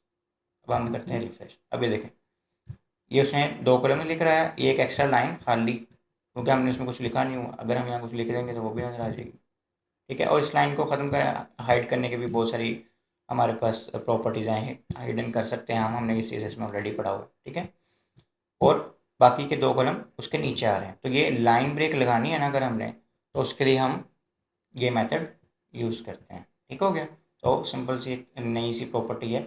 हमने असल में करना क्या होता है, कोड हमारे पास वही होता है, नई प्रॉपर्टीज़ नहीं आती, प्रॉपर्टीज़ वही होती हैं, पर हमने उनको यूज़ करना ऐसे होता है, लॉजिक ऐसे बनानी होती है कि हमारा काम निकल जाए, ठीक है। तो ये उसमें से वन ऑफ देम है। तो हमने कॉलम ब्रेक लगाना भी सीख लिया, ठीक है। और आगे बहुत सिंपल सी चीज़ है, ये हम यहीं पे सीखेंगे। मैं आपको कॉन्सेप्ट दे दूँ, डोम क्या होता है। अच्छा, डोम क्या होता है कि डॉक्यूमेंट है ना, उसकी एक हिरारकी चल रही होती है। ये डॉक्यूमेंट हुआ, ठीक है, ये जो हमारा डॉक्यूमेंट का हमने सबसे पहले टैग बनाया हुआ, ठीक है। और उसके बाद हमारे पास HTML का टैग, उसके अंदर हमारे पास हेड का टैग और उसके अंदर हमारे पास बॉडी का टैग, उसके अंदर मेटा और टाइटल और ये होता है। मतलब अब हम अगर कहें ना डोम में किस तरह हैं चीज़ें, ठीक है, डोम में तो डॉक्यूमेंट ऑब्जेक्ट मॉडल भी कहते हैं डोम को। तो डोम के अंदर सबसे पहले HTML है, HTML के 2 चाइल्ड्स हैं, हेड और बॉडी। हेड के फिर फर्दर 2 चाइल्ड्स हैं और बॉडी के 2 फर्दर चाइल्ड्स हैं, और हो सकता है यहाँ पे डिव हो अगर, तो उस डिव के अंदर आगे और चाइल्ड्स हैं। तो डोम के अंदर किस तरह हमने ऑर्डर करना है ना, उसको भी हम हैंडल कर सकते हैं। यानी कि चाहिए हमने सारी पढ़ ली है, यानी ये देखें, अब यहाँ पे हमारे पास ये डिव है, ठीक है, इसके अंदर हमारे पास ये एक रो है सिंपल सी, और उसके अंदर हमारे पास 3 कॉलम है, ठीक है। अभी इसमें टेंशन नहीं, मैं आपको एक चीज़ करके समझाता हूँ। अब हमने किया क्या हुआ है, ठीक है, इसको भी हम, चलो, अब हमने किया क्या है, अभी आप सपोज करेंगे ऑर्डर वाली क्लास लगी नहीं हुई, तो हम कर रहेंगे, ये एक हमारे पास है डिव, ये दूसरी है, ये तीसरी। अब हमारे ब्राउज़र में शो कैसे होगा, जो पहले होगा ये पहले है, ये पहले शो होगा, ये दूसरे नंबर पे, ये दूसरे नंबर पे शो होगा, ये तीसरे नंबर पे, ये तीसरे नंबर पे शो होगा। पर अगर हम ये ना चाहें कि जिस तरह लिखा है उस तरह शो हो, बल्कि हम चाह रहे हो कि हम जिस तरह चाह रहे हैं उस तरह शो हो। अभी देखें, इसका हमने ऑर्डर दे दिया 2, ठीक है, और इसका हमने ऑर्डर क्या दे दिया 5, इधर हम लिख देते हैं 2 ताकि आपको समझ आए। इसको हमने 5 दिया, इसको हमने 1 दिया। अब जिसको हमने 1 दिया, हालांकि वो एंड पे है लेकिन वो शुरू में है। जिसको हमने 2 दिया हुआ जो शुरू में है हालांकि, लेकिन हम सेकंड नंबर पे ले आए हैं उसको। और जिसको हमने 5 दिया हुआ है वो हमारे पास एंड पे आ गया, सही है। हालांकि वो अगर कोड में देखा जाए तो सेंटर में है। तो हम रीऑर्डर कर सकते हैं अपने हिसाब से, जिसका जितना बड़ा ऑर्डर होगा वो उतने एंड पे आएगा, ठीक है। यानी अगर हम इसको 5 दे देंगे और 5 वाले को 2 दे देंगे तो क्या होगा, वो दोनों अपनी जगह रिप्लेस कर देंगे, ठीक है। अभी देखें 1 2 और 5। तो इस तरह हम अपने जो क्लासेस के ज़रिए अपने जो डोम को अपने हिसाब से रीऑर्डर कर सकते हैं, ठीक है। डोम समझ लें या अपने एलिमेंट्स को, आप सिंपल से अल्फाज में कहेंगे, अपने एलिमेंट्स को हम अपने हिसाब से रीऑर्डर कर सकते हैं, ठीक है। और इस तरह ही हम इसको फर्स्ट एंड लास्ट भी कर सकते हैं, ठीक है, फर्स्ट लास्ट। ये ऑर्डर 1 to 5 हो सकता है, यानी 1 2 3 4 5, इससे ज़्यादा नंबर नहीं दे सकते आप। बहुत सारी बूटस्ट्रैप की प्रॉपर्टीज़ जो है ना, उसमें आप 1 से 5 तक के नंबर दे सकते हैं, इससे ज़्यादा नहीं होते। अभी हम आगे भी काफ़ी सारे पढ़ेंगे, उसमें भी ऐसे ही। अच्छा, अभी देखें, इसको हमने फर्स्ट दे दिया, इसको हम देते हैं लास्ट, ठीक है। और इसको हमने लास्ट दिया हुआ है क्योंकि सेकेंड नंबर पे है, और ये हम इसको देते हैं फर्स्ट। अब ये देखें, हम यहाँ लिखते हैं लास्ट, ठीक हो गया। और इसको हम देते हैं सेकंड। इसका हम वैसे जो कोड में नंबर है ना वो लिख देते हैं यहाँ पे, ताकि हमें फिर रिजल्ट्स में समझ आए कि हम कर रहे हैं, ठीक है। अच्छा, अब ये देखें, इसका लास्ट था लिखा हमने, इसको लास्ट पे हुआ था कोड में, लेकिन ये फर्स्ट पे आया हुआ है। इसको हमने फर्स्ट में लिखा हुआ था लेकिन ये सेकंड पे आया हुआ, इसको हमने सेकंड पे लिखा हुआ था लेकिन ये लास्ट पे आया हुआ। तो हम अपनी मर्ज़ी से दो तरीक़ों से इसको सेट कर सकते हैं, फर्स्ट, सेकंड और लास्ट से, या फिर इसको 1 2 3 4 5 करके ऑर्डर दे सकते हैं। और मैं जितनी भी प्रॉपर्टीज़ पढ़ा रहा हूँ ना, उसमें ये सारी चीज़ें ना हम अपने ब्रेक पॉइंट्स के हिसाब से भी मैनेज कर सकते हैं, ठीक है। तो हमने अब ये एमडी ऑर्डर लास्ट कर दिया ना, इसका मतलब है कि जब मीडियम के ब्रेक पॉइंट पे होगा ना तब ये ऑर्डर लास्ट में होगा, उसके बगैर बाकी जो ब्रेक पॉइंट्स होंगे यानी स्मॉल या एक्स्ट्रा स्मॉल, तो उसमें नहीं होगा, ठीक है। अब ब्रेक पॉइंट्स काम कैसे करते हैं मैं एक दफ़ा दोबारा रिपीट कर देता हूँ, मैंने पिछले लेक्चर्स में वैसे बता दी। अगर हमने एमडी यूज़ किया है यानी मीडियम डिवाइस का ब्रेक पॉइंट यूज़ किया है, क्योंकि मैं यहाँ से ब्रेक पॉइंट्स पे जाता हूँ, ये देखें, अगर मैं कहीं पे ये एक्स्ट्रा लार्ज यूज़ कर रहा हूँ ना, ठीक है, तो एक्स्ट्रा लार्ज से बड़ी डिवाइसेस से लेकर, यानी ये उल्टा काम करता है, एक्स्ट्रा लार्ज से बड़ी डिवाइसेस जितनी भी होंगी ना, वहाँ से लेकर जहाँ पे एक्स्ट्रा लार्ज ख़त्म हो रही है ना, वहाँ तक वो प्रॉपर्टी लग जाएगी, ठीक है। अगर मैंने एक्सेल यूज़ किया, एक्स्ट्रा लार्ज सिर्फ ये एक्स्ट्रा एक्स्ट्रा लार्ज है ना, तो एक्स्ट्रा लार्ज से लेके, ठीक है, यानी जितनी भी बड़ी डिवाइसेस हैं वहाँ से लेके जहाँ तक एक्सेल यानी कि 1200 पिक्सल होती है ना, ठीक है, 1200 पिक्सल की स्क्रीन को हम कहते हैं यहाँ पर एक्स्ट्रा लार्ज ख़त्म हो गई, ठीक है, ये मैक्सिमम विड्थ है एक्स्ट्रा लार्ज की, ठीक हो गया। तो कोई भी प्रॉपर्टी में अगर हम एक्सेल यूज़ कर देते हैं, एक्स और एल, तो क्या होगा, जितनी भी बड़ी डिवाइसेस हैं वहाँ से लेके 1200 पिक्सल तक वो प्रॉपर्टी लगेगी, उससे नीचे नहीं लगेगी, ठीक है। अब इसी तरह अगर हम एल जी लगाएंगे, सिर्फ एल जी लगाएंगे, तो क्या होगा, 992 पिक्सल तक ऊपर से जितनी मर्जी बड़ी स्क्रीन हो वहाँ से लेकर 992 पिक्सल तक वो स्टाइल लगेगा और उससे नीचे नहीं लगेगा। इसी तरह एम डी में और इसी तरह एस एम में भी होगा। अगर हम इसकी छोटी सी कोई एग्जांपल देखें तो मैं आपको करके दिखाऊं। अच्छा, तो ब्रेक पॉइंट्स की ना अब हम एक एग्जांपल लेते हैं ताकि आपको समझ आए एक्चुअली में कि मैंने ये जो सारे आपको कॉन्सेप्ट दिया है ना बैकग्राउंड का, वो क्या है, ठीक है। हम एक छोटी सी कोई एग्जांपल लेते हैं ग्रिड से, ठीक है। अब जैसे हमारे पास यही है,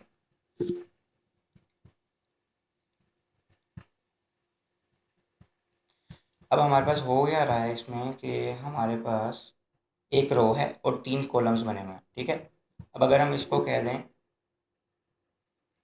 और हम यहाँ पे ब्रेक पॉइंट्स भी अपने खोल लेते हैं, ठीक है, ये हमारे ब्रेक पॉइंट्स हैं और हमारे पास ग्रिड भी खुल जाएगा यहाँ पे, ठीक है।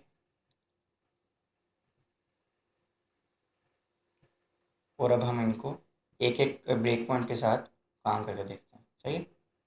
अब अगर सपोज करें कि मैंने इसको दे दिया कि एल जी के अंदर ना यानी लार्ज डिवाइसेस में इसके 4 कॉलम्स हो जाएं, ठीक है।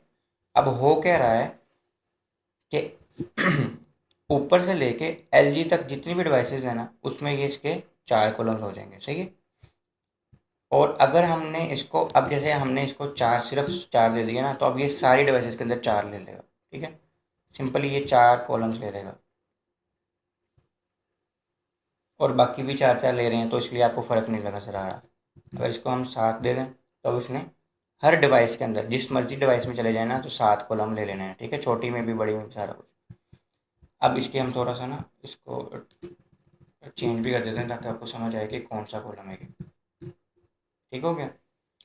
अब अब क्या करना है हमने, अब हम कहते हैं कि जो डिवाइस है ना एस एम, उसमें इसके 7 कॉलम हो, ठीक है, बाकी में नहीं। अब ये काम कैसे करता है मैं वो समझाने लगा हूँ आपको, ध्यान से इसमें समझना है आपने। अब हम उसको बता ये रहे हैं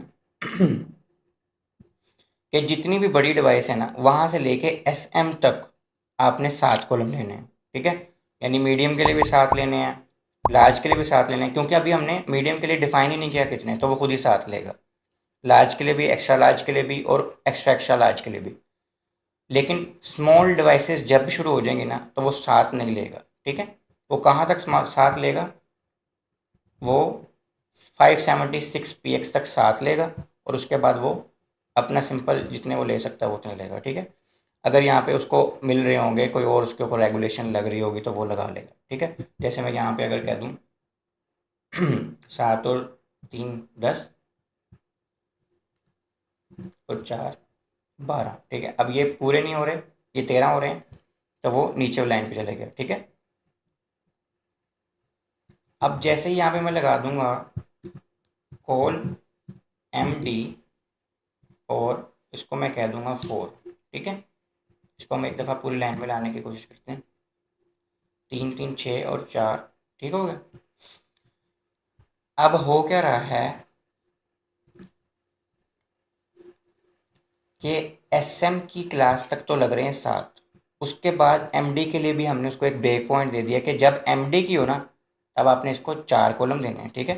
अब एम डी से मुराद ये है कि जितनी भी बड़ी डिवाइसेज हैं वहाँ से लेके एम डी तक इसको 4 कॉलम देने हैं, और फिर एम डी से जहाँ से शुरू हो रही है वहाँ से लेके एस एम जहाँ पे ख़त्म हो रही है, ठीक है, उसको देने हैं आपने 7 कॉलम।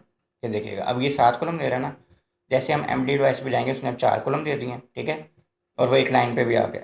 तो 4 3 7 और 2 9 कॉलम बन रहे हैं, ठीक है। क्योंकि अभी ये नीचे लाइन पे क्यों आ रहा था, क्योंकि अभी हम इसको एस एम वाला कॉलम लग रहा था, 7 ये, 3 10 और 2 12, ठीक है। और हमने ऊपर पैडिंग वगैरह भी दी हुई है, इसलिए वो अ, नीचे वाली लाइन पे जा रहा है, ठीक हो गया। अच्छा, अब हम क्या करेंगे, अब इसको हम एक और ब्रेक पॉइंट लगाएंगे। अब हमने इसको लगा दिया एल जी, और एल जी में उसको हम कह रहे हैं कि उसको 6 ले ले, ठीक है। अब दोबारा समझना है कि हो क्या रहा है। अब एक्स्ट्रा लार्ज डिवाइसेस से लेके लार्ज डिवाइस जहाँ ख़त्म हो रही है, ठीक है, यानी कि 992 पिक्सल तक वो लेगा 6 कॉलम, ठीक है। यानी कि ये देखें, ये लार्ज डिवाइस है, यहाँ पे वो लेगा 6 कॉलम, ठीक है। और उसके बाद, अच्छा ये लार्ज भी नहीं है, ये मीडियम ही है, क्योंकि ये अभी 4 कॉलम ले रहा है, क्योंकि मेरे लैपटॉप की स्क्रीन इतनी है। और जब लार्ज डिवाइस से लेके यानी 992 पिक्सल से लेके ना 992 पिक्सल तक वो 4 कॉलम लेगा। 992 पिक्सल से नीचे जब आता जाएंगे, और हमने अगला उसको ब्रेक पॉइंट दिया हुआ है एम डी का, यानी इससे नीचे वाला, तो एम डी में है 768, तो 992 से लेके 768 तक वो जाएगा 4 कॉलम्स के साथ, ठीक है, क्योंकि हमने उसको एम डी में कहा है 4 कॉलम्स। ये देखें, अब वो हो जाएगा एम डी में 4 कॉलम्स पे, ओके हो गया। और जैसे ही वो 768 पिक्सल से भी कम हो जाएगा ना, तो हमने उसको स्मॉल का ऑलरेडी दिया हुआ है, तो वो ले लेगा 7 कॉलम्स। ये देखें, उसने लार्ज डिवाइस में लिए 6, फिर उसको एमडी में हमने कहा 4 कॉलम ले लो, और जैसे वो मीडियम डिवाइस से छोटी डिवाइस में आ रहा है, तो उसमें उसने 7 कॉलम ले लिया। अब ये देखें, इसने 7 कॉलम ले लिए, ठीक है। अब ये यूज़ नहीं होता, लेकिन मैं ये भी आपको यूज़ करके दिखा देता हूँ। एक्स्ट्रा स्मॉल वाला वैसे अब ख़त्म ही हो गया। अच्छा, इससे नीचे जितने भी होंगे वो एक्स्ट्रा स्मॉल हो जाएंगे, ठीक है। तो वो उसमें वो 7 कॉलम मिलेगा, ठीक है, जब तक उसको मिल रहे होंगे, जब तक उसके पास इतनी विड्थ होगी, ओके हो गया। तो इस तरह ये सारा काम करता है। ये काफ़ी कॉम्प्लिकेटेड सी चीज़ है, लेकिन आपको मैंने बहुत ज़्यादा डिफाइन इसलिए कर दिया ताकि आपका कॉन्सेप्ट क्लियर हो, क्योंकि आपके सारे ब्रेक पॉइंट्स जो है ना, वो बहुत इंपॉर्टेंट है, ठीक है। हम जितने भी नए कॉन्सेप्ट, जितनी भी हम नई प्रॉपर्टीज़ पढ़ेंगे, बूटस्ट्रैप की क्लासेस पढ़ेंगे, उन सारों का लेना देना ही ब्रेक पॉइंट्स के साथ है। यानी कि हम बता रहे होंगे कि इस ब्रेक पॉइंट में ये कर दो, इस ब्रेक पॉइंट में ये कर दो, इस ब्रेक पॉइंट में ये कर दो, ठीक है। तो मैंने कहा आपको एक दफ़ा अगेन मैं डीपली इसको एक्सप्लेन कर दूं ताकि आपको समझ आ जाए। वैसे तो मैंने ग्रिड के लेक्चर में भी बहुत अच्छे से एक्सप्लेन कर दिया था, ठीक है। हम वापस अब अपने चीज़ पे चलते हैं जो हम पढ़ रहे थे। अब हमारे पास है ऑफसेट कॉलम्स, ठीक है। ऑफसेट कॉलम में हमने क्या करना है कि हमने अगर किसी भी कॉलम को लेफ्ट साइड से देनी है मार्जिन, ठीक है। मार्जिन हमने सीएसएस में पढ़ी हुई है, तो मुझे बताने की जरूरत नहीं है कि क्या होती है। अगर हमने किसी को लेफ्ट साइड से मार्जिन देनी है, किसी कॉलम को दूसरे कॉलम से या पूरे पेज से, तो हम उसको ऑफ साइड से मार्जिन दे देते हैं, ठीक है। अब यहाँ पे जैसे आपके सामने नज़र आ रहा है, क्योंकि ये स्मॉल डिवाइस में सही से मज़ा नहीं आता काम करने का। अब ये देखिए, अब इसमें क्या हो रहा है, यहाँ एक कॉलम है ये वाला, और यहाँ दूसरा कॉलम है, दूसरा ये वाला। दूसरा कॉलम पहले कॉलम से ऑफसेट मार्जिन ले रहा है, ठीक है।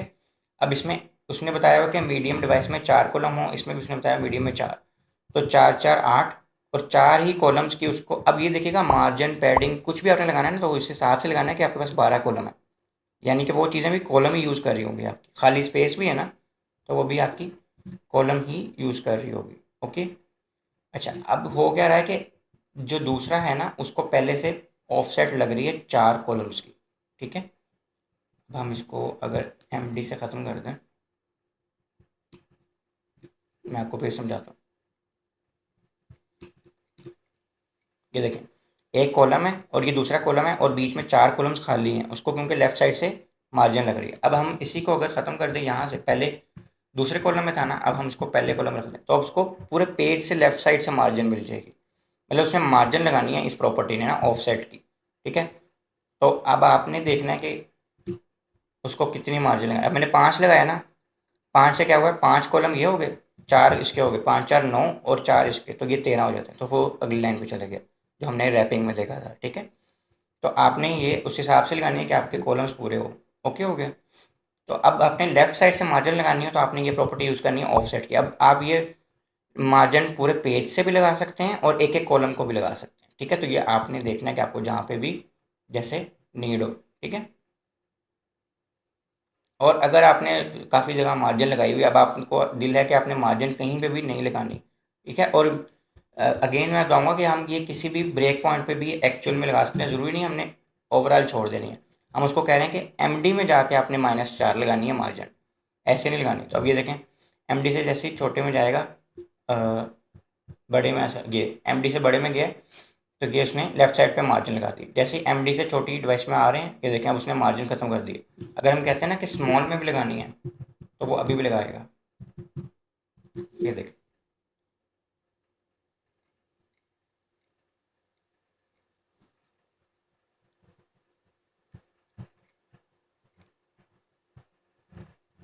ठीक है। तो ये हमारे पास ऑफसेट लेफ्ट साइड की मार्जिन को लगाने के लिए यूज़ होती है, ठीक हो गया। अच्छा जी, अब आपको क्योंकि इसमें फ़र्क इसलिए नहीं रहा क्योंकि हमने मीडियम में भी लगाई हुई थी और स्मॉल पे भी लगाई हुई थी। तो अगर हम ख़त्म कर दें, ये देखें, ठीक है। जैसे हम स्मॉल में यार उसने ख़त्म कर दिया, स्मॉल से बड़ी जितनी डिवाइस में होगी उसमें लगती रहेगी, ये देखें। क्योंकि मैंने आपको समझाया है कि जो ब्रेक पॉइंट हम यूज़ कर रहे हैं ना, वो ऊपर से लेके उस ब्रेक पॉइंट के एंड तक लगेगा। यानी अगर स्मॉल डिवाइसेस हमारी 576 पिक्सल की है ना, तो ये जो प्रॉपर्टी है ये लगेगी एक्स्ट्रा लार्ज डिवाइस से लेके जहाँ पे स्मॉल ख़त्म हो रहा है वहाँ तक, स्मॉल को नहीं लगेगा। अगर स्मॉल को आपने लगाना है तो स्मॉल से नीचे जो प्रॉपर्टी है, यानी स्मॉल से नीचे जो ब्रेक पॉइंट है उसको लगाना है। यानी अगर हमने MD तक कोई चीज़ लगानी है ना, तो हम MD को ही वो चीज़ दे देंगे। अगर हमने MD की डिवाइसेस को भी वो चीज़ लगानी है तो हमने स्मॉल को देनी है, ठीक है। इसका कॉन्सेप्ट थोड़ा सा ट्रिकी है, यानी कि अगर हमने एक चीज़ मीडियम डिवाइस पर लगानी है तो हमें उसको स्मॉल को वो चीज़ देनी पड़ेगी। हमने स्मॉल को दी है ना, अब ये मीडियम डिवाइस में भी 4 कर देगा, ठीक है, यानी 4 का ऑफसेट छोड़ रहा है। लेकिन अगर हम यहाँ पे मीडियम कर देते, ठीक है, अब वो मीडियम डिवाइस के लिए नहीं छोड़ेगा ऑफसेट, वो मीडियम डिवाइस से बड़ी जितनी भी होंगी उस तक छोड़ देगा। ये देखें, ठीक है। तो ये आपने ये अभी लगाया नहीं है, सॉरी। ये देखिए, मैं आपको दोबारा करके दिखाता हूँ। ये SM में हमने की, तो अब उसने मीडियम डिवाइस जब आएगी ना उसने छोड़ दी, पर एक मीडियम डिवाइस, लेकिन हमने लिखा क्या हुआ है, स्मॉल।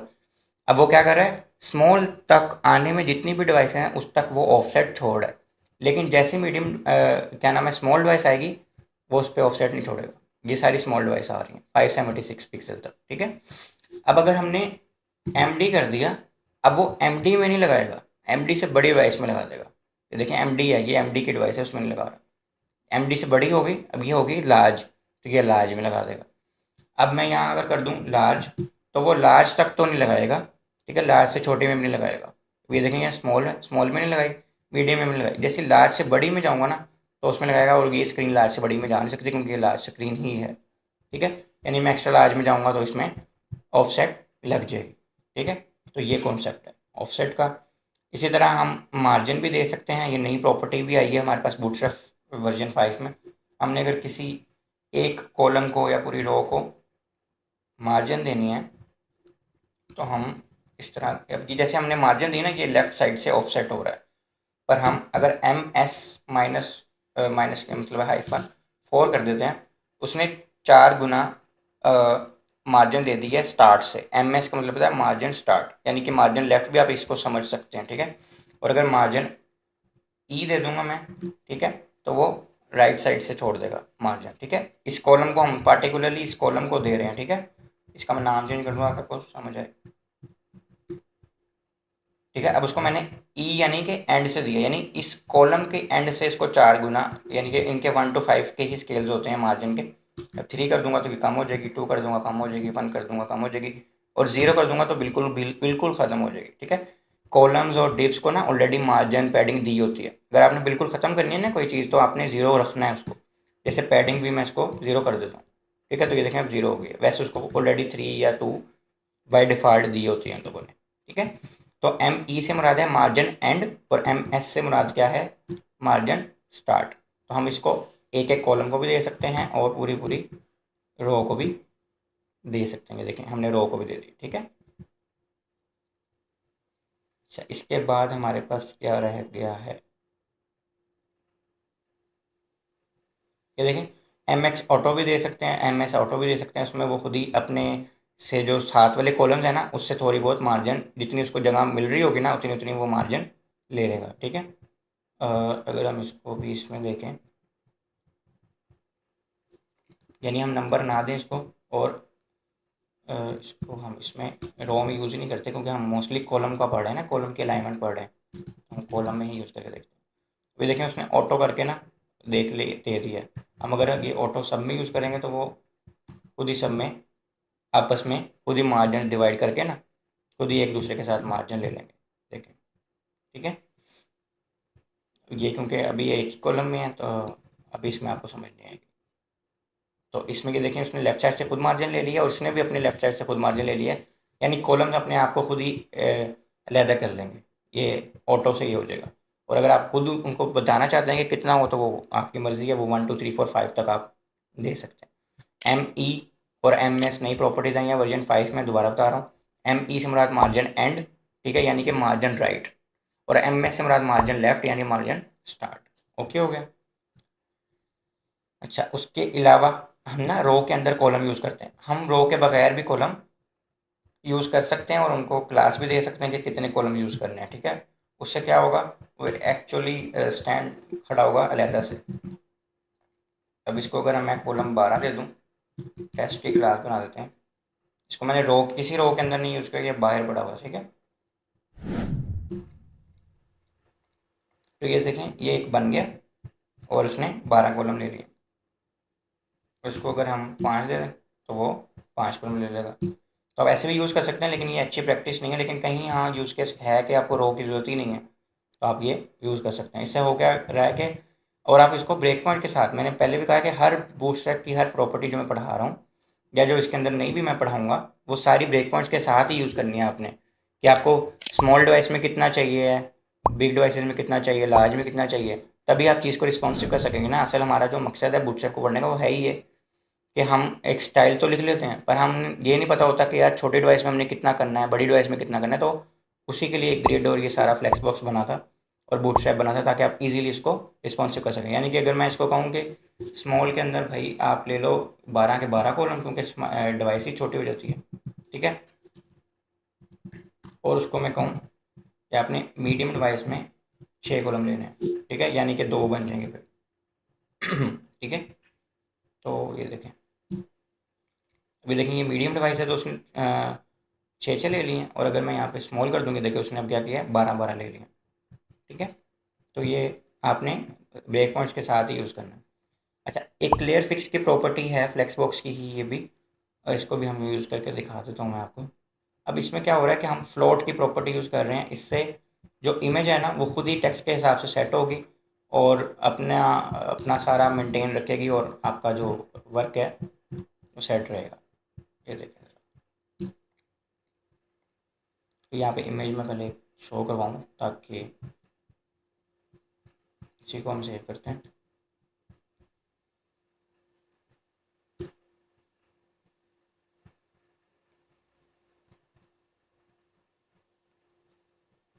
और यहाँ पे हम अपना SRC देते हैं, जैसे हमने सीखा हुआ है।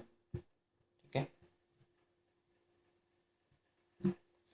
अच्छा, अभी देखें, अच्छा ये वाली हमारे पास ऑलरेडी पड़ी हुई थी, हमने ये यूज़ कर लिए। अच्छा, अब हो क्या रहा है कि हमने उसको क्या कहा, ये देखें पढ़ना सीखते हैं इसको, कि मीडियम में कॉल ले लो 6। ठीक है। 6 कॉलम आप ले लो, और बाकी 6 कॉलम आप टेक्स्ट को दे दोगे, जो सारा टेक्स्ट हमने लगाया है। सिंपल हमने पैराग्राफ लगाया है। और हमने यहाँ पे उसको एक फ्लोट की प्रॉपर्टी दे दी कि मीडियम डिवाइस में आपने एंड पे होना है, ठीक है। इसका भी मैं आपको बाद में समझाता हूँ। और ये एम बी और एम बी इसको भी आप खत्म कर देंगे, मार्जिन हैं, कोई नई चीज़ नहीं है, मैं आपको जब पढ़ाऊँगा तो आपको उसकी भी समझ आ जाएगी। अच्छा, अब इसको हम ना थोड़ा सा साइज अगर दे दें,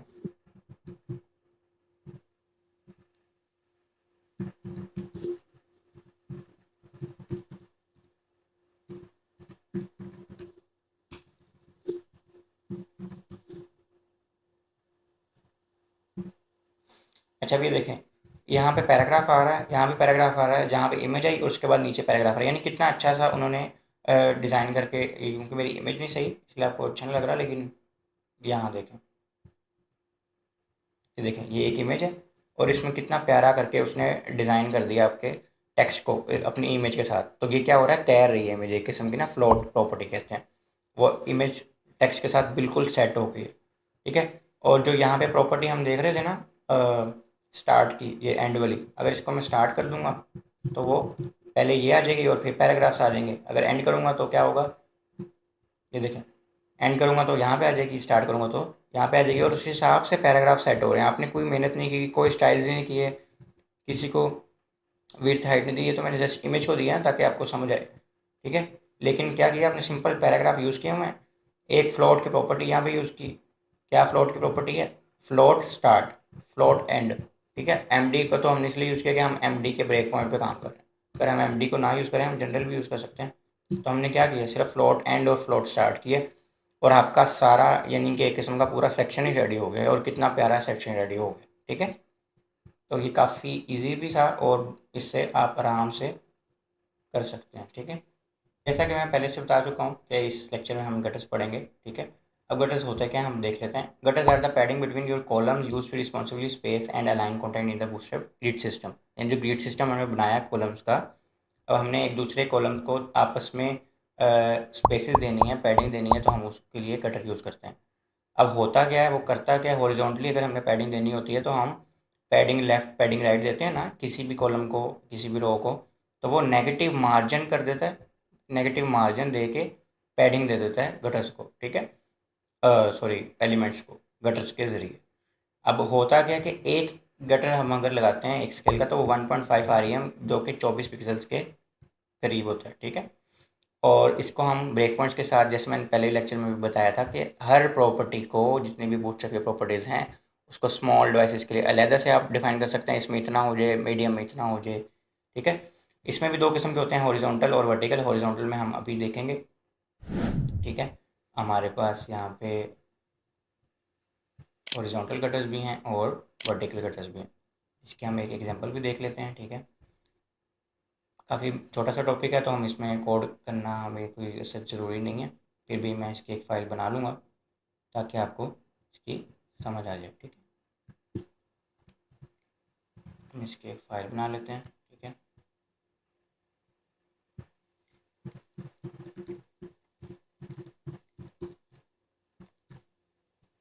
और इसको अब हम खोल भी लेते हैं।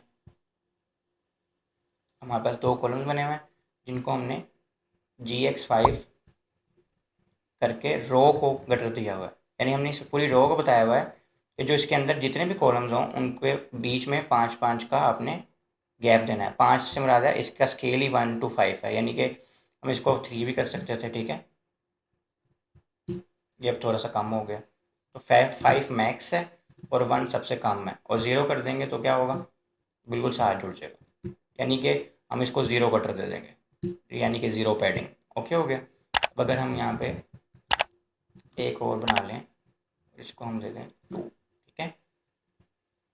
तो ये देखें, उसने तीनों में 2-2 का गैप दे दिया।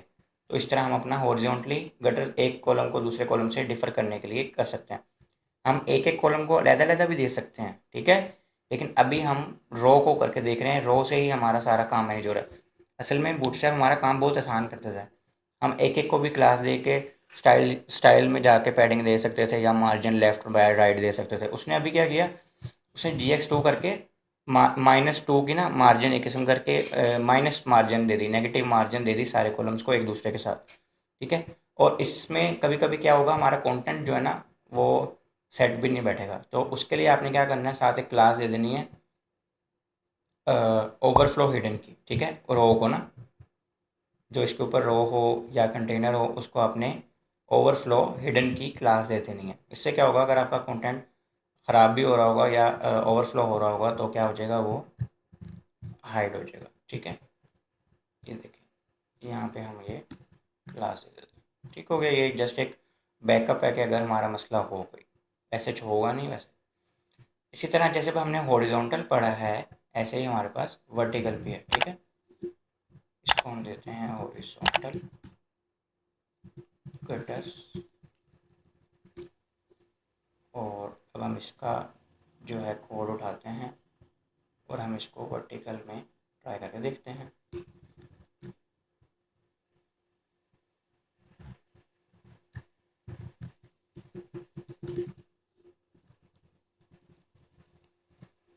अच्छा, इसमें देखें ओवरफ्लो हिडन लगा हुआ है और कोई नेक्स्ट नई चीज़ नहीं है, टेक्स्ट सेंटर किया हुआ है। ये भी एक क्लास है बूटस्ट्रैप पे, इसको हम खत्म भी कर सकते हैं, कोई ऐसा मसला नहीं है।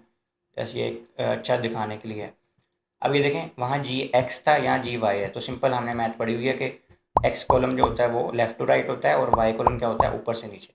पिछले लेक्चर में भी हमने पढ़ा था कि टॉप टू बॉटम और लेफ्ट टू राइट दो किस्म के ही हमारे पास होती हैं, वर्टिकल अलाइनमेंट और हॉरिजॉन्टल अलाइनमेंट। तो अगर हमने हॉरिजॉन्टल अलाइनमेंट करनी है तो उसके लिए हमने जी वाई करना है। अब ये देखें, यहाँ पे हमारे पास डिफरेंट किस्म के कॉलम्स हैं, रिफ्रेश करते हैं, और उसमें हम अब ऊपर से नीचे भी हम अगर उनको देना चाहें तो हम उनको स्पेसिस दे सकते हैं। जैसे G5 अगर मैं ज़ीरो करके देखूँ, ज़ीरो, तो आपको ये देखें बिल्कुल साथ जुड़ गए, ठीक है। और इनको GX भी हमने ऊपर दिया हुआ है, इसलिए उनको GX भी लग रहा है, ठीक है। अब हम इसको दे देते हैं 3, तो उनका जो आपस में गैप है वो थोड़ा सा ज़्यादा हो जाएगा। 5 हमारा मैक्सिमम है, और 5 से बड़ा नंबर आप देंगे भी ना, तो ये देखें 6 दे दिया अगर मैंने, तो क्या होगा, उसके हिसाब से वो कोई भी नंबर नहीं है तो उसने ज़ीरो कर दिया उसको। तो आपने 1 to 5 के अंदर ही कोई नंबर देना है उसको वर्टिकल अलाइन करने के लिए विद गटर्स, ओके। ये हो गया हमारे पास। अब हमने अगर इकट्ठा भी यूज़ करना है तो हम इनको इकट्ठा भी यूज़ कर सकते हैं, ठीक है।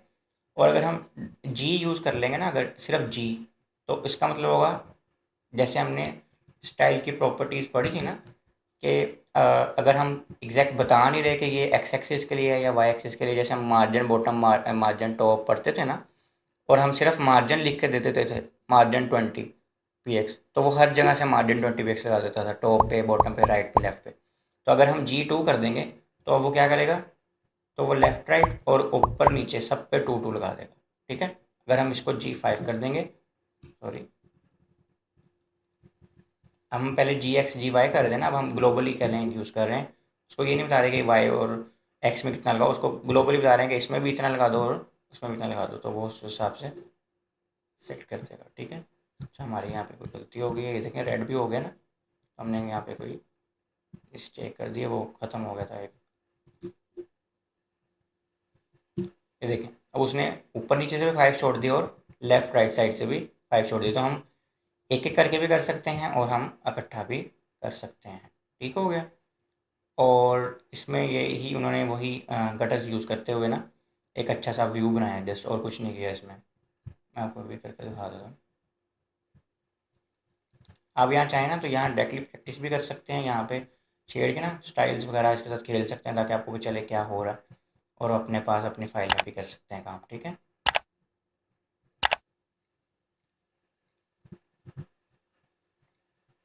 अब आपको समझ में आना है कि ये डिव कहाँ से शुरू हो रही है, कहाँ से ख़त्म हो रही है। तो ये देखिए, मैंने एक क्लिक किया इसके ऊपर, वो वाली लाइन प्रोमिनेंट हो गई, ये यहाँ पे ख़त्म हो रही है। इसके नीचे हम अपना नेक्स्ट काम कर सकते हैं, ठीक है। अब इसमें हो क्या रहा है वो देखते हैं हम।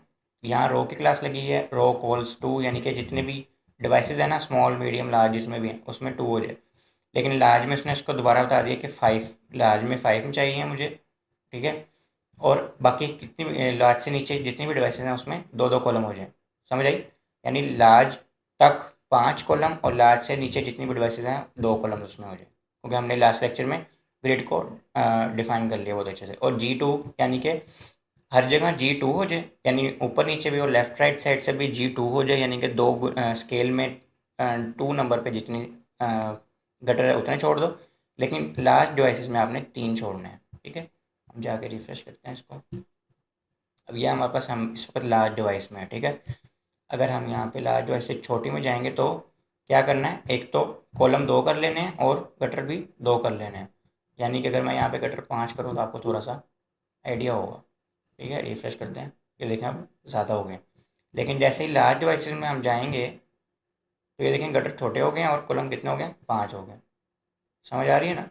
तो इसलिए हम ब्रेक पॉइंट्स के ज़रिए हर अपनी प्रॉपर्टी को यूज़ करेंगे ताकि हमारा जो कंटेंट है वो रिस्पॉन्सिव हो जाए, ठीक है। और अगर हमने कोई भी नहीं यूज़ करने गटर तो हम सिंपल G0 कर देंगे, तो लेफ़्ट राइट वाले और ऊपर नीचे वाले सारे गटर ज़ीरो हो जाएंगे, ठीक है। अभी देखें हमने स्मॉल लार्ज डिवाइसेस के अलावा जितने भी होंगे उसमें ज़ीरो हो जाएंगे। लेकिन लार्ज डिवाइस में गटर लगे हुए हैं ना, कि मैंने छोटा किया तो क्या हुआ, ज़ीरो हो गए, कॉलम भी 2 हो गए और ये हर जगह से ऊपर नीचे लेफ़्ट राइट साइड से कटर ज़ीरो हो गए। ये मैंने ऑलरेडी आपको बता भी दिए, ठीक है। तो इस लेक्चर में इतना ही था। उम्मीद आपको समझ में आई होगी। कोई चीज़ समझ नहीं है तो आप कमेंट करके पूछ सकते हैं, और बहुत ज़्यादा प्रैक्टिस करनी है इसकी तो जाके आपको समझ आएगी, ठीक है। इससे हमारा काम बहुत आसान हो जाता है, हम बहुत अच्छी सी रिस्पॉन्सिव वेबसाइट बहुत जल्दी बना सकते हैं, ठीक है।